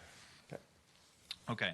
And then to the right are those two. You get about 2 supporters for every 1 opponent to their statements to the far right, and they are from the inside to the out. The city taking an active role in creating additional affordable housing units, and then reducing the maximum building height allowed on Laurel Street in downtown San Carlos from 4 stories to 3 stories, right? So it's about 2 to 1 supporters for each one of those. Switching gears here, we informed residents that the city of San Carlos has a transit occupancy tax for local hotels that is currently set at 10%. And we asked if they would support or oppose increasing the hotel tax by 3% in order to provide additional funding for general city services. What you see here is about 70% support for the idea of increasing the TOT to help support general city services, including public safety and parks. Now, I'll put a little asterisk around that. This isn't a survey just of likely voters, right? So you might get a somewhat different answer among your likely voters, but probably not a dramatically different answer. Another tax we asked about, with the passage of Prop 64, local cities are allowed. Excuse me, can I just interrupt a second? Sure. Can you go back to that last slide? I just have one question on TOT. Sure. I don't know, maybe Jeff can answer it. Is that a 50% plus 1 vote? It's a 2/3? It can be. Oh, yeah. I'm sorry, I was thinking of the next slide. It is a general tax, yeah. A majority vote only for a general tax. Okay, thank you. Sorry. Yeah, so continue, cities please. have done it both ways. You can do it as a special or a general. Now, with Prop 64 passage, one of the factors in that is it allows cities to set your own policies related to the cultivation, manufacturing, sale, and distribution of medical and non-medical marijuana. And we asked residents whether they would support or oppose the city establishing a 10% tax on the commercial cultivation, manufacture, and testing of marijuana that occurs in the city. And clearly here you've got strong support for the idea of taxing it if it exists in the city. Another timely question, we asked residents, should the city of San Carlos allow the sale of firearms within the city limits, or should gun stores be banned from San Carlos? I will let you know that the data collection period for this was prior to the recent shootings in the Florida schools. So it isn't, what you see up here is not impacted by those events. What you find is, here again, about 2 to 1 favor banning gun sales as opposed to allowing them in the city. Excuse me, I apologize. Can I just ask one other question? When was this question asked? The dates on this were early January, so it was January 9th, I think. Hold on. Okay, no, that's all I need to know. Yeah, Thank you. before the shooting. Well, I was curious as to know if the survey took place before or after our moratorium issue. Okay. Thank you. Another policy question. We informed individuals that welcoming cities or sanctuary cities are cities that limit their cooperation with the federal government on immigration issues. And a sanctuary city is one that chooses not to spend any of its own budget, resources, or employee time assisting the federal government in identifying and deporting undocumented immigrants. So we defined it very clearly. And then we asked individuals whether they would support or should the city of San Carlos be a sanctuary city or a welcoming city. And what you find is that here again, it's about 2 to 1 in favor of the city being a welcoming city, as opposed to about 32% who were didn't feel that way, and another 8-9% who were unsure. Okay, I promise to be brief, and that's what I will do. Again, there's a full report here that has a lot more detail than we shared here tonight, but And I go into more detail in the report itself about what the conclusions are and the takeaways are from the survey. But I think they boil down to really three big areas. Number one is clearly one of the reasons you do this study is to figure out how do residents feel about living in San Carlos and how do they feel about the job that the city's doing in providing services. And we see here that in both cases, residents are quite positive. They had good marks for the overall quality of life in the city. We saw that the overall performance, that the ratings for the city itself were positive, and they had increased significantly in the past 2 years. And although I didn't cover it here, we also did ask a series of questions about how they view the city itself in terms of listening to residents, and we saw some significant improvements there in the last 2 years, as well as in the customer service that is provided by city staff. And so, to the extent that you look at this as a report card on the city's performance, it is a very good report card. Now, that said, I always look at these services at these surveys as being in part, how are we doing now and today, but also where can we improve, right? Like any good customer satisfaction survey, it should look for opportunities for where we can even better serve customers' needs.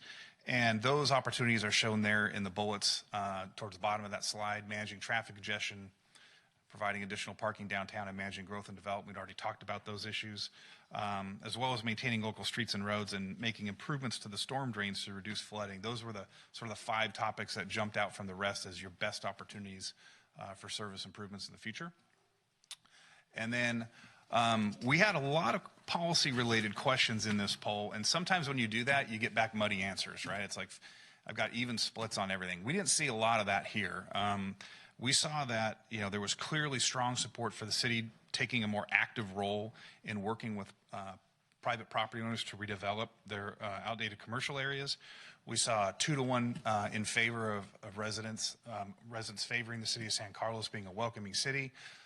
We also saw the opposition to the sale of guns at about that same margin. And again, that was before the recent shootings. We saw strong support for taxing cannabis businesses. We also saw strong support for the TOT. Housing was one of those areas that was definitely more mixed, right? There was, on the one hand, a recognition and a desire for more affordable housing units, but there were some concerns about the pace of growth, and there was not a lot of appetite for multifamily housing, so condominiums and apartments. And so with that, I end my presentation. Welcome any questions from council if there are any. Thank you very much for the presentation. Additional questions, Mr. Olbert? Thank you, Cameron. Good presentation, as always. Question I wanted to ask you is, as you were going through this, and in fact, this last slide highlights a good example of it, is, a lot of feedback on traffic is not a good situation. People would like to see that improved. And then concern about higher density housing. And yet, I wouldn't say categorically that the two have to be related, but every expert I've ever talked to said those two things are, what's the right term, inversely correlated, okay? Have you done these types of surveys where we try and assess situations where, or try and assess the community's understanding of some of those policy balances, those policy trade-offs? And the reason I ask that is because if we found one like that to me showed a significant mismatch, one of my reactions is to look at staff and say, we need to come up with some plans to do a better job of educating the community on this stuff. Because obviously, they want a number bigger than 2 and smaller than 1. It's like, okay, can't do that, right? Right. So do you do surveys like that? Yeah, I mean, I would say that we do surveys that are more planning focused, certainly, and that's where you tend to get into a little bit about where is your natural opinion on this, right? Where are you at with the amount of information or misinformation you currently have?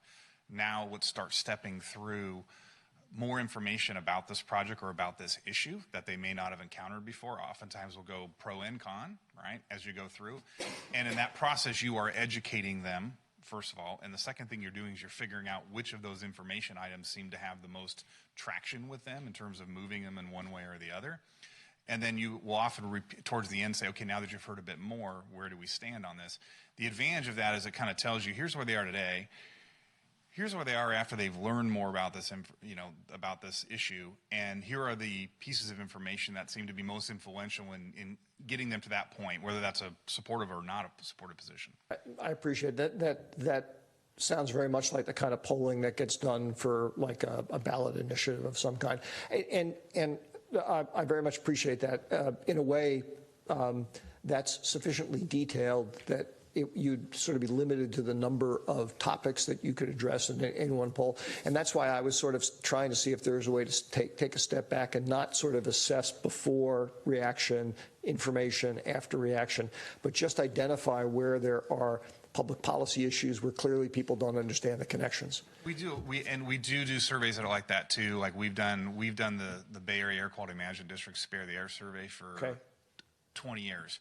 And part of that was about understanding what do people understand and what do they not understand, right? So you don't want to put it up as a quiz, right? But in some ways you're getting a read on, what do they understand about air quality? What do they understand about pollution and greenhouse gases? And what are the rules? And versus where's there a disconnect, because that then helps them understand how we might need to educate and communicate about these issues. Okay, that's fine. I appreciate that. That's helpful to know, and I can talk to staff about seeing whether we try and do something like that next time. Okay. Thanks. Thank you. Any additional questions? I will just reflect to say that it shows, that San Carlos is a wonderful place to live, and it's why so many people want to live here. And then I think that while we're not perfect at everything, there's a great appreciation for the work and the services that the staff are doing. I think that this is a very helpful document for the public to have access to, particularly in this kind of summary form. And Jeff, if members of the public want to have access to it, what's the best way to do it? Can we share it via our social media or other ways to kind of let people know that this is the general sentiment and that we're listening? It'll be available on our website, and we will go ahead and use our various notification systems, e-notify and whatever else we have coming up, as well as social media, to just let them know that the survey is available on the city's website. And I agree. I think it's a very useful piece of information for our residents. I think it paints a picture of this being a really great community, which I think for those of us that live our lives here, it is a great community. Mr. Collins? Thanks, Cameron. Yeah, just general question. Thank you for the report, Tim. Very, very well done. Call me old school, but I'm wondering, can we put this together? Will we put this together in a hardbound copy? I mean, I was trying to figure out how many pages it is. It looks like it's pretty thick. You know what? I think sitting next to Mr. Grisilli is wearing off on you. I think the reason I ask is that it's one of those things that I just like to have in my hands to refer to, because a lot of people ask me questions about what's important. And I'm thinking, it'd be good to have a hard copy. I know I can read it online. I'm just wondering. Be happy to put a hard copy together for you. Thank you. Thank you. Okay, great. Thank you. All right. Thank you once again, Mr. McClarney. Appreciate the hard work. My pleasure. We'll move on to item, so this is just an informational item, no action will be taken. We'll move on to new business, item 9A, adopting a resolution approving the youth center renovation project. Good evening, Ms. Newby.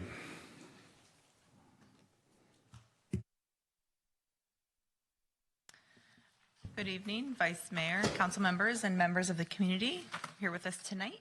Amy Newby, Parks and Recreation Director, and tonight I will be discussing the upcoming youth center renovation.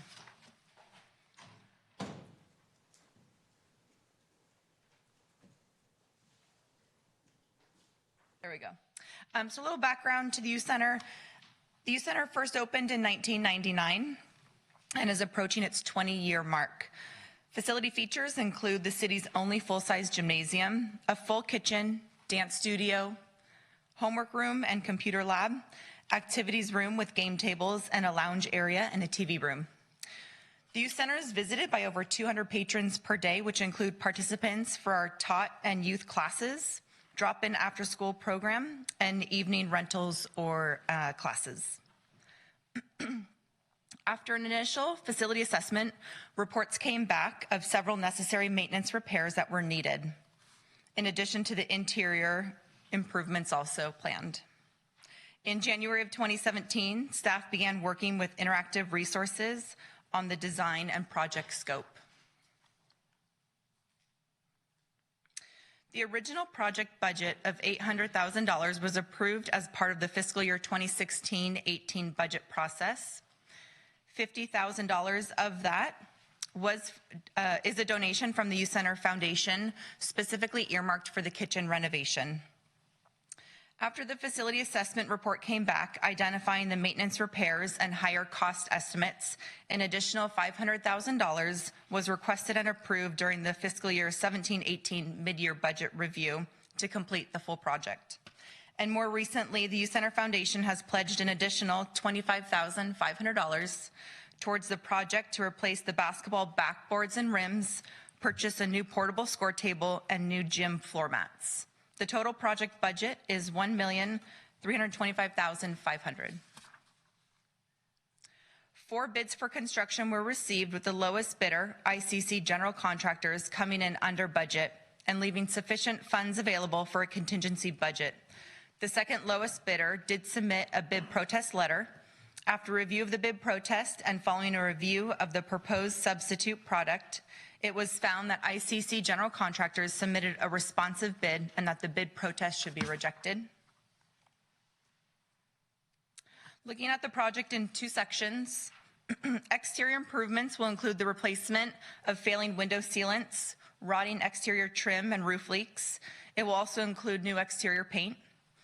Interior improvements will include new lobby and hall flooring, new flooring and cabinets in the arts and crafts room, fresh interior paint, a new configuration of the front desk, a full kitchen remodel with new flooring, counters, cabinets, and appliances, and the new workspaces in the kitchen will be accessible, and will also include new gym bleachers, restriping and refinishing of the gym floor, adding new pickleball lines to the existing lines, and new backboards and rims.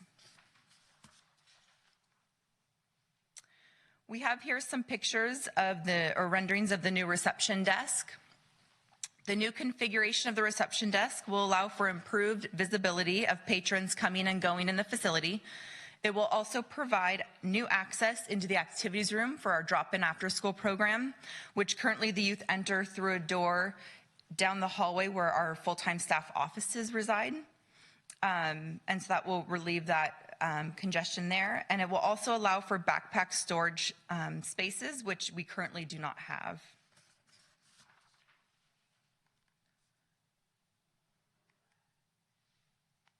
There we go.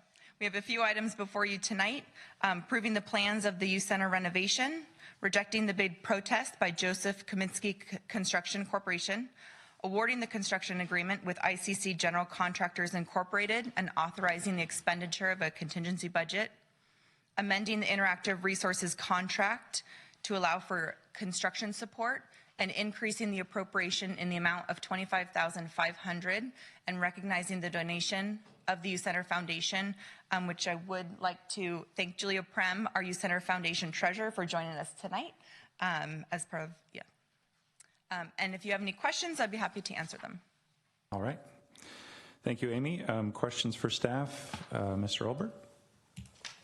Thank you, Cameron. By the way, you can call me Mark. It's all right. Thank you. Good presentation, as always. My question is, I'm not sure, Amy, if it's should be directed at you or Jeff or Grace or Tara or whatever, so I'll just throw it out there and you guys can decide. Like the project, like the plan, love all the support that various groups are providing to this. But I had this thought in the back of my mind about a similar project that we did a few years ago with the Adult Center. And that one had an interesting trajectory. The cost of it ended up going up and up and up and up and up. And so I guess what I'd like to get from staff is a sense of what are we doing differently this time to, I don't know whether it's manage expectations, be prepared to push back on stuff, what? Just because I'm, the track record on this other thing, which is sort of similar, albeit targeting a different age group, doesn't make me comfortable that the numbers I'm seeing in front of me are actually what we're going to end up spending.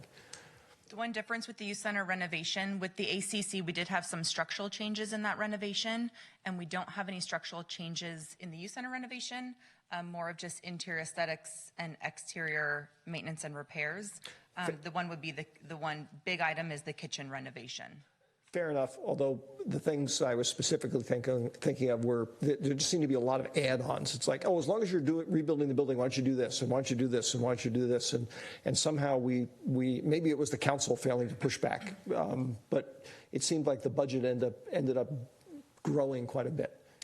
Yeah, I think it's been helpful for this project that this council has been involved really from the inception. So your feedback early on and various discussions was able to be incorporated early in the design, as well as having fairly stable staff involved in the project with the ACC, which was a larger project with a bigger scope on an older facility. Also had a lot of key stakeholder changes throughout the process. So there were some changing expectations and a different, maybe even style of approaching the early planning of the project. So we're pretty confident that we're not going to run into those scope creep issues with this project. It is a remodel, so it's always possible that when we open up a wall, we find dry rot or, those kinds of things that may expand repair work, but we don't anticipate scope creep. I like that term. I've never heard that before. Scope creep. Okay, thank you. All right, Mr. Grocott. Just one question. I didn't see anything in terms of security add-ons in the project. Is that right? We don't have anything in terms of security included in the current project. Is there any consideration for adding security to the youth center? That discussion, I believe, would go further and working with Mr. Rubens and working with the sheriff's office if we move towards any types of security camera in the facility. Okay. Okay. Any other questions for staff? Is there any member of the public wishing to speak on this item? If not, I'll entertain a motion. Mr. Mayor, I move to adopt Resolution 2018-28, a resolution of the City Council of the City of San Carlos approving the Youth Center renovation project number C9831, plans and specifications, rejecting the bid protest by Joseph Comiskey Construction Corporation, authorizing the city manager to execute a construction contract with ICC General Contractors, Inc. in the amount of $953,339, authorizing the city manager to execute an amendment to the contract with Interactive Resources for construction support services in the amount of $15,500, increasing appropriation in the amount of $25,500, and recognizing the donation from the Youth Center Foundation in the amount of $25,500, and authorizing the expenditure of the contingency budget in the amount of $143,000. Second. I have a motion and a second. Any discussion? Just a quick question. The youth center is about the same age as the library, right? And we did a renovation of the library. I think the difference between the youth center and the ACC is the ACC was, 35 years old when we remodeled it. So my question is, and I'm sorry I didn't ask this before, is that do you anticipate, can we learn anything from the library remodel since that was done after 12, 13 years that might help us with this in terms of what we might expect to find, since those buildings were built within, maybe a year of each other? Yeah, I think they provided additional information up front. Certainly the plans and specs on the more current buildings were far better than what we had on the ACC.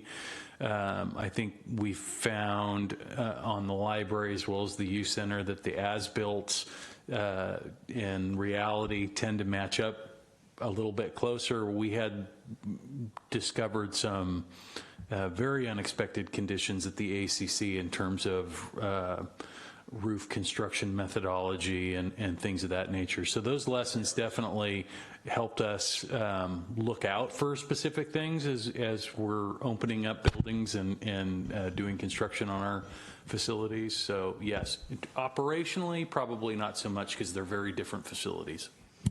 Thank you. Mr. Grocott? So I'm wondering if the council would have any interest in adding security measures, maybe not to what we're voting on tonight, but it appeared, Amy, from what you presented us, that the difference between what we had budgeted and what the bids came in, is there's some savings there? Is that correct? Correct. The lowest bid did come in significantly under the budget, the full project budget, Yeah. leaving about a 15% contingency. Okay.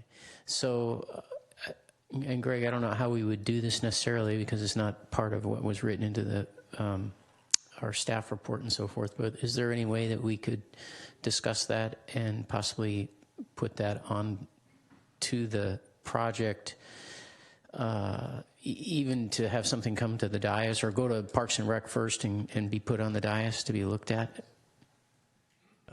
Just thinking about the action you're taking tonight is to approve basically a bid, which did not have that in it. So I don't think we can do that tonight and add a condition or something. But we could, you could give general direction to staff to study the issue to see if that can be added later to the project and have you consider an amended scope to the project later. So how do we do that as part of this action, if at all?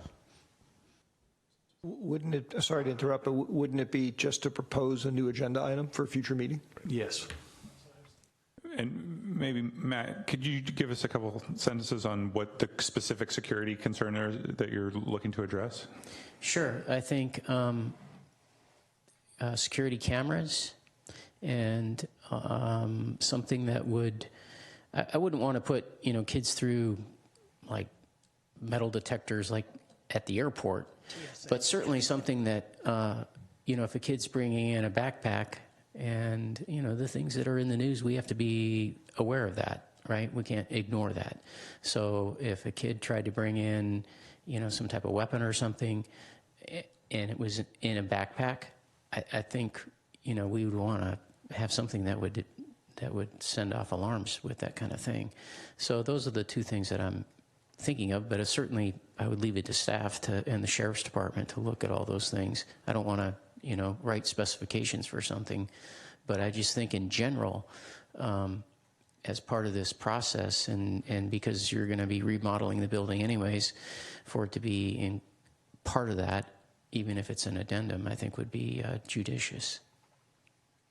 Mr. Mayor, may I just to the extent that the idea is to have staff study the situation and look at the pros and cons, and because there are a whole bunch of trade-offs implicit in putting any kind of security system in. I'd certainly be supportive of having staff come back with material so that we could have an informed discussion about what's appropriate, what the options are, what the consequences are of doing and not doing various things. Like Matt, I don't want to actually try and design the system here, but yeah, I'm open to it. I think the question I have, Matt, is, if Amy and the chief sent you an email and said, hey, we looked into it, would that be sufficient versus sort of the staff time of kind of preparing a whole agenda item, or would you want to have a discussion in the council? Yeah, I feel uncomfortable with it just being, because I came up with the idea of it just being me. I would rather it come to the full council. Okay. I don't have an issue with it. I'd support it. Okay. All right, so we have a motion on the table. Is there any further discussion? Hearing none, Crystal, please call the roll. Councilmember Collins? Yes. Councilmember Grocott? Yes. Councilmember Obert? Yes. Vice Mayor Johnson? Yes. Thank you, Amy. We will now move on to item 9C, consideration of Caltrain electrification pole colors. I never thought I would say that. Good evening, Al. Good evening, Vice Mayor, members of the City Council. So this project includes new overhead contact system poles for electrification of Caltrain within San Carlos and going up and down the peninsula. And there would be 105 poles in the city of San Carlos. These photos that you see on the screen are examples of the different poles that in San Carlos. The single-track poles are about 32 feet high, and the two-track cantilever poles will be about 45 feet high, and that's the one you see in the far right of the screen there. There will be 4 overhead poles in the train station area, and Caltrain has asked the city to select a color for those poles. And you can see some of the colors there in the right-hand side of the screen. And they would be about a height of 32 feet. And with the Vice Mayor's permission, I'd like to approach and provide you with the color samples to pass around. Please do.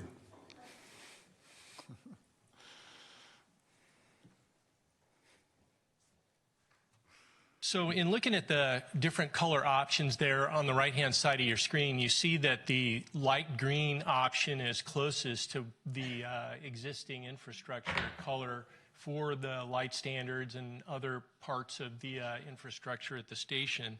And it would blend well with what we have there. And so staff is recommending that color for that area. Now, moving on, just to explain what else is happening within the corridor there. As you can see there on the screen, the yellow area or orange area is where the 4 poles would be located within the station area, and that's where they're providing us the ability to select the pole color. The rest of the poles in the marine green or MG areas, those are considered by their EIR to be environmentally sensitive areas, and you can see that they're closest to residential. And so in their estimation, a marine green color, which I passed out to you, is what they will be painting those poles. And then in the rest of the corridor, it would be galvanized steel, so it would be unpainted poles. In addition to what we're recommending this evening, we would suggest that it might be a good idea to take those galvanized steel poles and paint those as well. Maybe continue on with the environmentally sensitive color, that dark green. And they said, well, that would be fine, but the city should pay for that. And what isn't in your staff report is a cost, if the city wanted to consider that, because we didn't have that cost until today. And it would be about $400 a pole, so nearly $23,000 to paint all the poles that would be in that environmentally, or in the galvanized steel area. That concludes my presentation, and basically tonight we're suggesting or trying to get your input and guidance on that light green color, or if you think there's another color that you would prefer. And that concludes my presentation. Thank you, Al. Questions for staff? Mr. Olbert? Thank you, Mr. Mayor. Thank you, Al.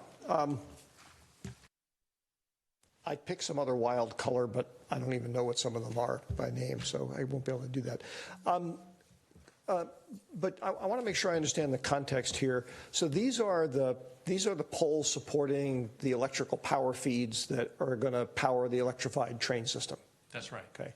So remind me again, roughly, with the current berm, how tall the poles are? So the ones in the train station area would be 32 feet. And elsewhere where they use, and I'm not exactly sure exactly how many of the other kinds of poles, which are the ones in the right-hand side of the screen, the 2-track cantilever poles there would be, but those are taller actually, about 45 feet tall. Okay. And, you know, we do know that there has been discussion as part of an EIR process, and hopefully they won't actually build something like this, but where there might be a need to elevate the tracks going through San Carlos so that they would be, I think it's 30 feet higher to begin with than where they are now, okay? And then the poles would be even on top of that. So here's my question as a practical matter.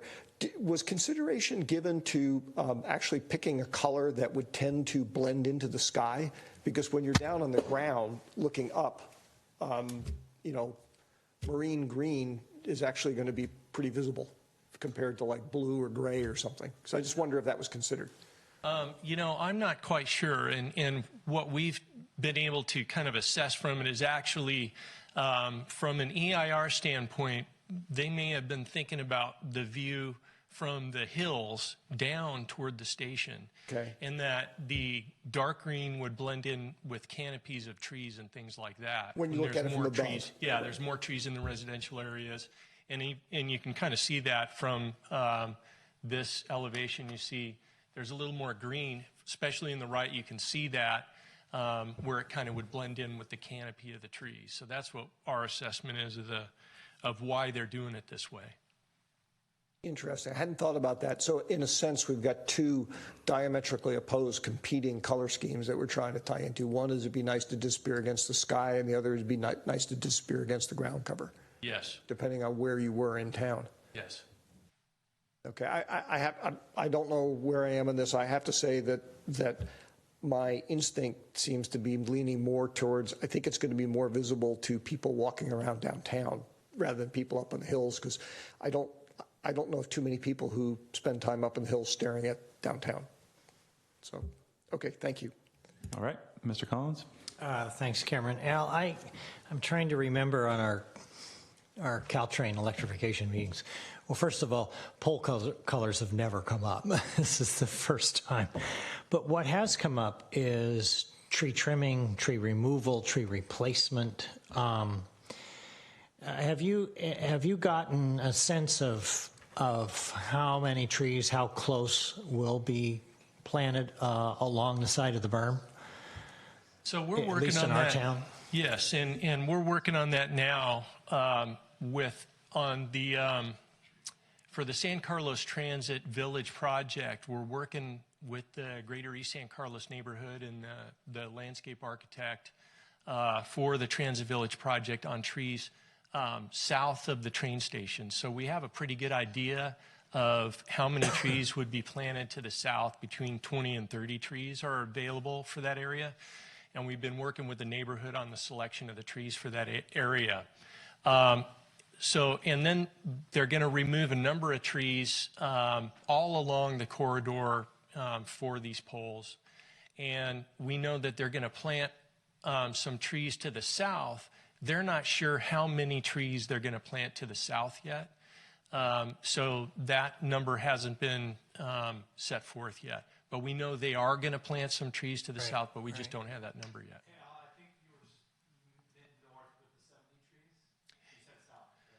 Yeah, I was switching at this last part. We don't know how many they're going to plant to the south yet, but in your neighborhood, we've been talking about that. We've met with Tim in the Greater East San Carlos neighborhood, and they've started to narrow down the kinds of trees they want, and they know how many. Right. And then one last thing just to add, the Transit Village did provide some funding for up to 70 trees in that location north of the train station. And it looks like we're not going to be able to get all those trees in there. However, the money that doesn't go into the tree planting can be used by the neighborhood to do other things with landscaping. So then with a lot of new trees, it just seemed to me that the green color would be the best because it would blend in. There you go. But along those lines, and this may be outside of your purview, but I've noticed that a lot of the redwoods south of the train station look like they're very stressed and may indeed be dying. Is that? And I know that because there's a lot of construction, I don't know if it's that or the drought or what. Do you know if those are, have they talked about replacing those or what they're going to do with those? A number of those will be removed, and the stress we've been told that it is because of the drought. And we were very concerned about that, particularly around the Transit Village. We don't know if they're going to replace it with redwoods or not. And I think that they're going to work with us on tree selection, so we could select trees that are appropriate for our community to the south. Right. Okay. Thank you. Thank you. Mr. Grocott? I just had a quick question if there was any consideration about other poles in town and their color, because if you look at even the pole we just put in at San Carlos Avenue and Walnut, that's more like a red brick color. Was there any consideration of just being consistent throughout San Carlos with some color? They didn't say that, but I think the brown color is closest to, for instance, the traffic pole right outside the station is a brown color. Mm-hmm. And I put it up next to that, and it matched it pretty closely. So, I mean, that's a possibility. If you look at the station itself, you can see that it has this this Green. lighter green Yeah. color, and so that's the consideration for the lighter color. Okay. I just have one question, Al. So the proposed motion here says, "and do not leave any poles unpainted." So can you just clarify what does that mean? Does that mean that someone will paint them, and if we have to pay, we will, or what's the staff's thought? Well, I guess I want to clarify that in the staff report, we're asking for your direction on the green color primarily, and to request that they paint the others marine green if you feel that that's a good thing to do as well. So that's kind of what we're looking for tonight. But again, we know that they told us that they want us to pay for that. So that's what we're asking you to do. Primarily these 4 poles. That's really all the span of control they gave us. You guys select 4 poles. They didn't say anything else about, any of the other poles in the corridor. So the question is, are you saying we're authorizing the staff to pay to have all of the poles painted? Is that what we're doing? If you would like to do that this evening, that's up to you. We didn't ask you to do that in the staff report. Yeah. I'm just Item's suggesting. not agendized for that, Al. Right, it's not agendized. What does the motion mean when it says, "and do not leave any poles unpainted"? If you would like us to explore having the rest of the corridor painted dark green, then we'll go back and talk to them, and then we would have to come back with an authorization to pay for that if you wanted to do that. So that's not on the table this evening. Okay, so that is just staff direction to say, hey, we'd like to have all the poles painted. We'd like to have some guidance on that. If you like that idea, you don't like that idea. Okay. Yeah. All right. Any other questions for staff? Now is the time for public comment. I have one speaker card. Tim Hilburn. Good evening again. I just do LEDs. I don't paint. Anyways, I guess from what Al was saying is that the only choice that we have are the poles at the station. Correct. Yeah. Okay. I guess what my main concern would be is that the poles definitely are appropriate and mix in appropriately with the views from both sides, from the east side of our neighborhoods, but also from what the people are going to see living in the apartments too. I think we should take all that into consideration. So it does look like they're going with a dark green for that. And I guess one of my questions would be if it would be possible to find out when the repainting does come around, are there going to be options? For example, if somehow it doesn't work out, it doesn't seem like it's working out, when that option comes around, can the community have more input when they go to repaint them? So that would be one of my questions. But just, taking into consideration, we are going to be planting trees there and how that looks. So thank you. All right. Thank you for your comments. Is there anyone else wishing to speak on this item tonight? If not, I will entertain a motion. Mr. Mayor, I move that to select the light green color for the Caltrain electrification poles at the station platform and request Caltrain paint all remaining poles marine green and do not leave any poles unpainted. Second. I have a motion and a second. Any discussion? Crystal, please call the roll. Councilmember Collins? Yes. Councilmember Grocott? Yes. Councilmember Obert? Yes. And Vice Mayor Johnson? Yes. Okay, now we'll move on to item 9D, adopt a resolution adopting the City of San Carlos 2018 strategic plan. Good evening, Ms. Sanders.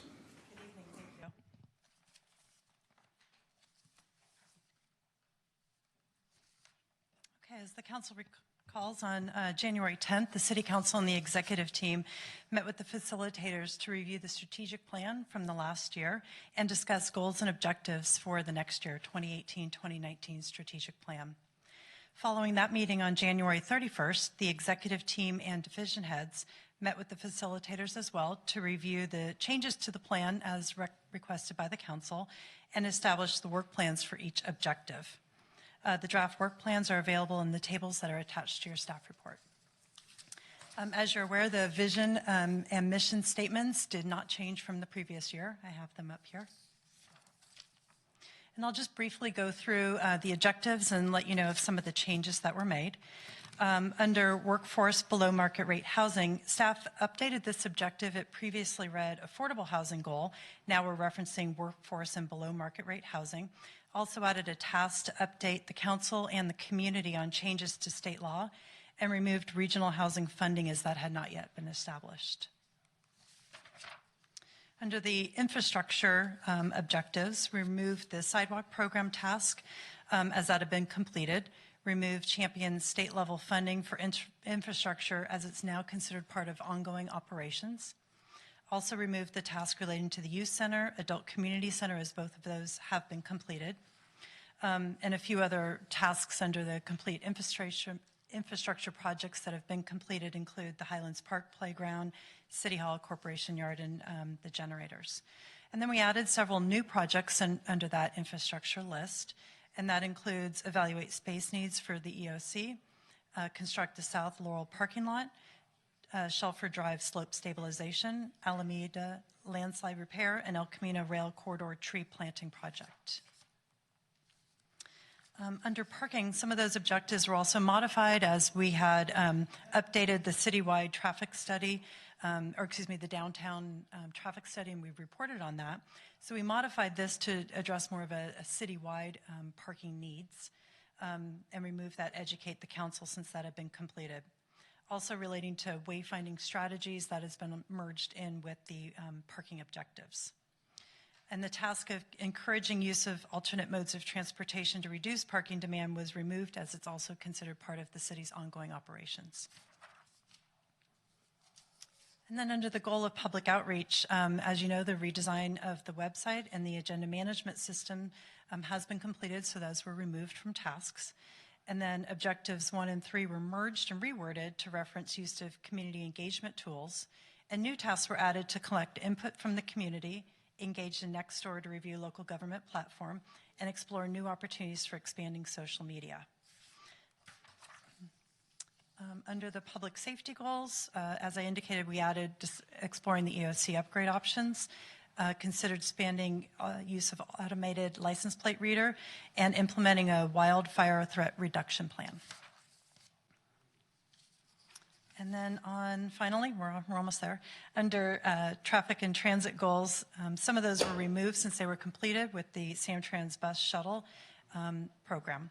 And 2 new tasks were added to study the general plan traffic assumptions, transportation demand management plan, and research autonomous vehicles. Be happy to try to answer any of your questions. Thank you, Lisa. Questions for staff? Mr. Olbert? Thank you, Lisa. Actually, not so much a question as it is a suggestion for staff to consider, assuming that it can be worked in here.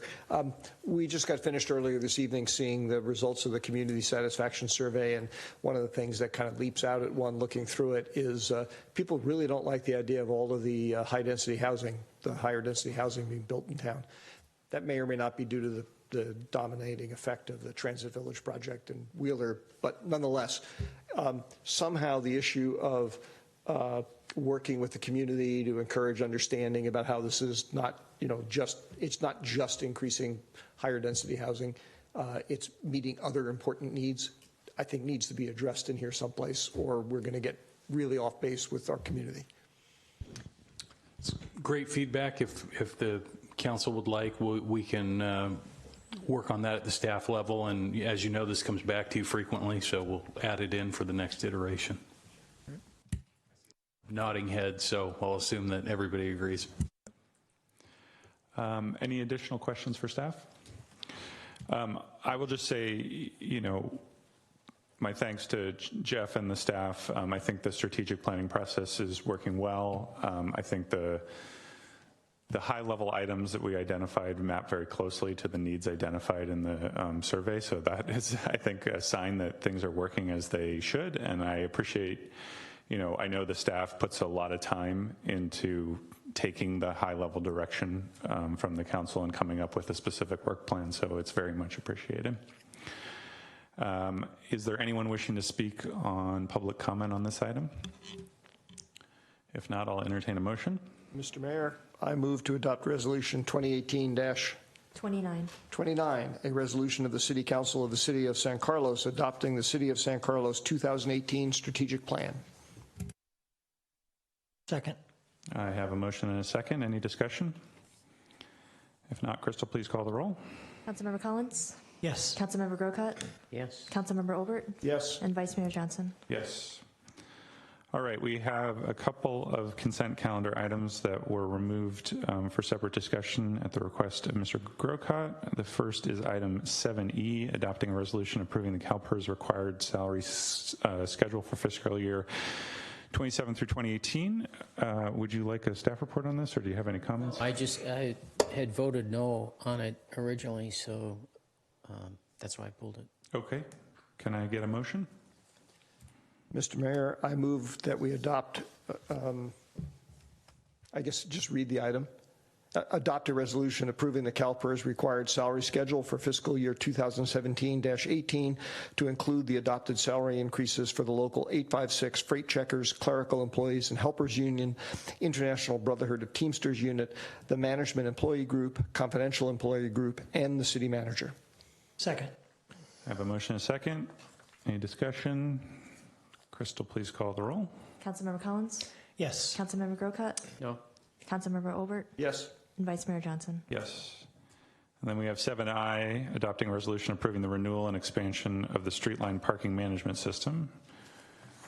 Mr. Grocott?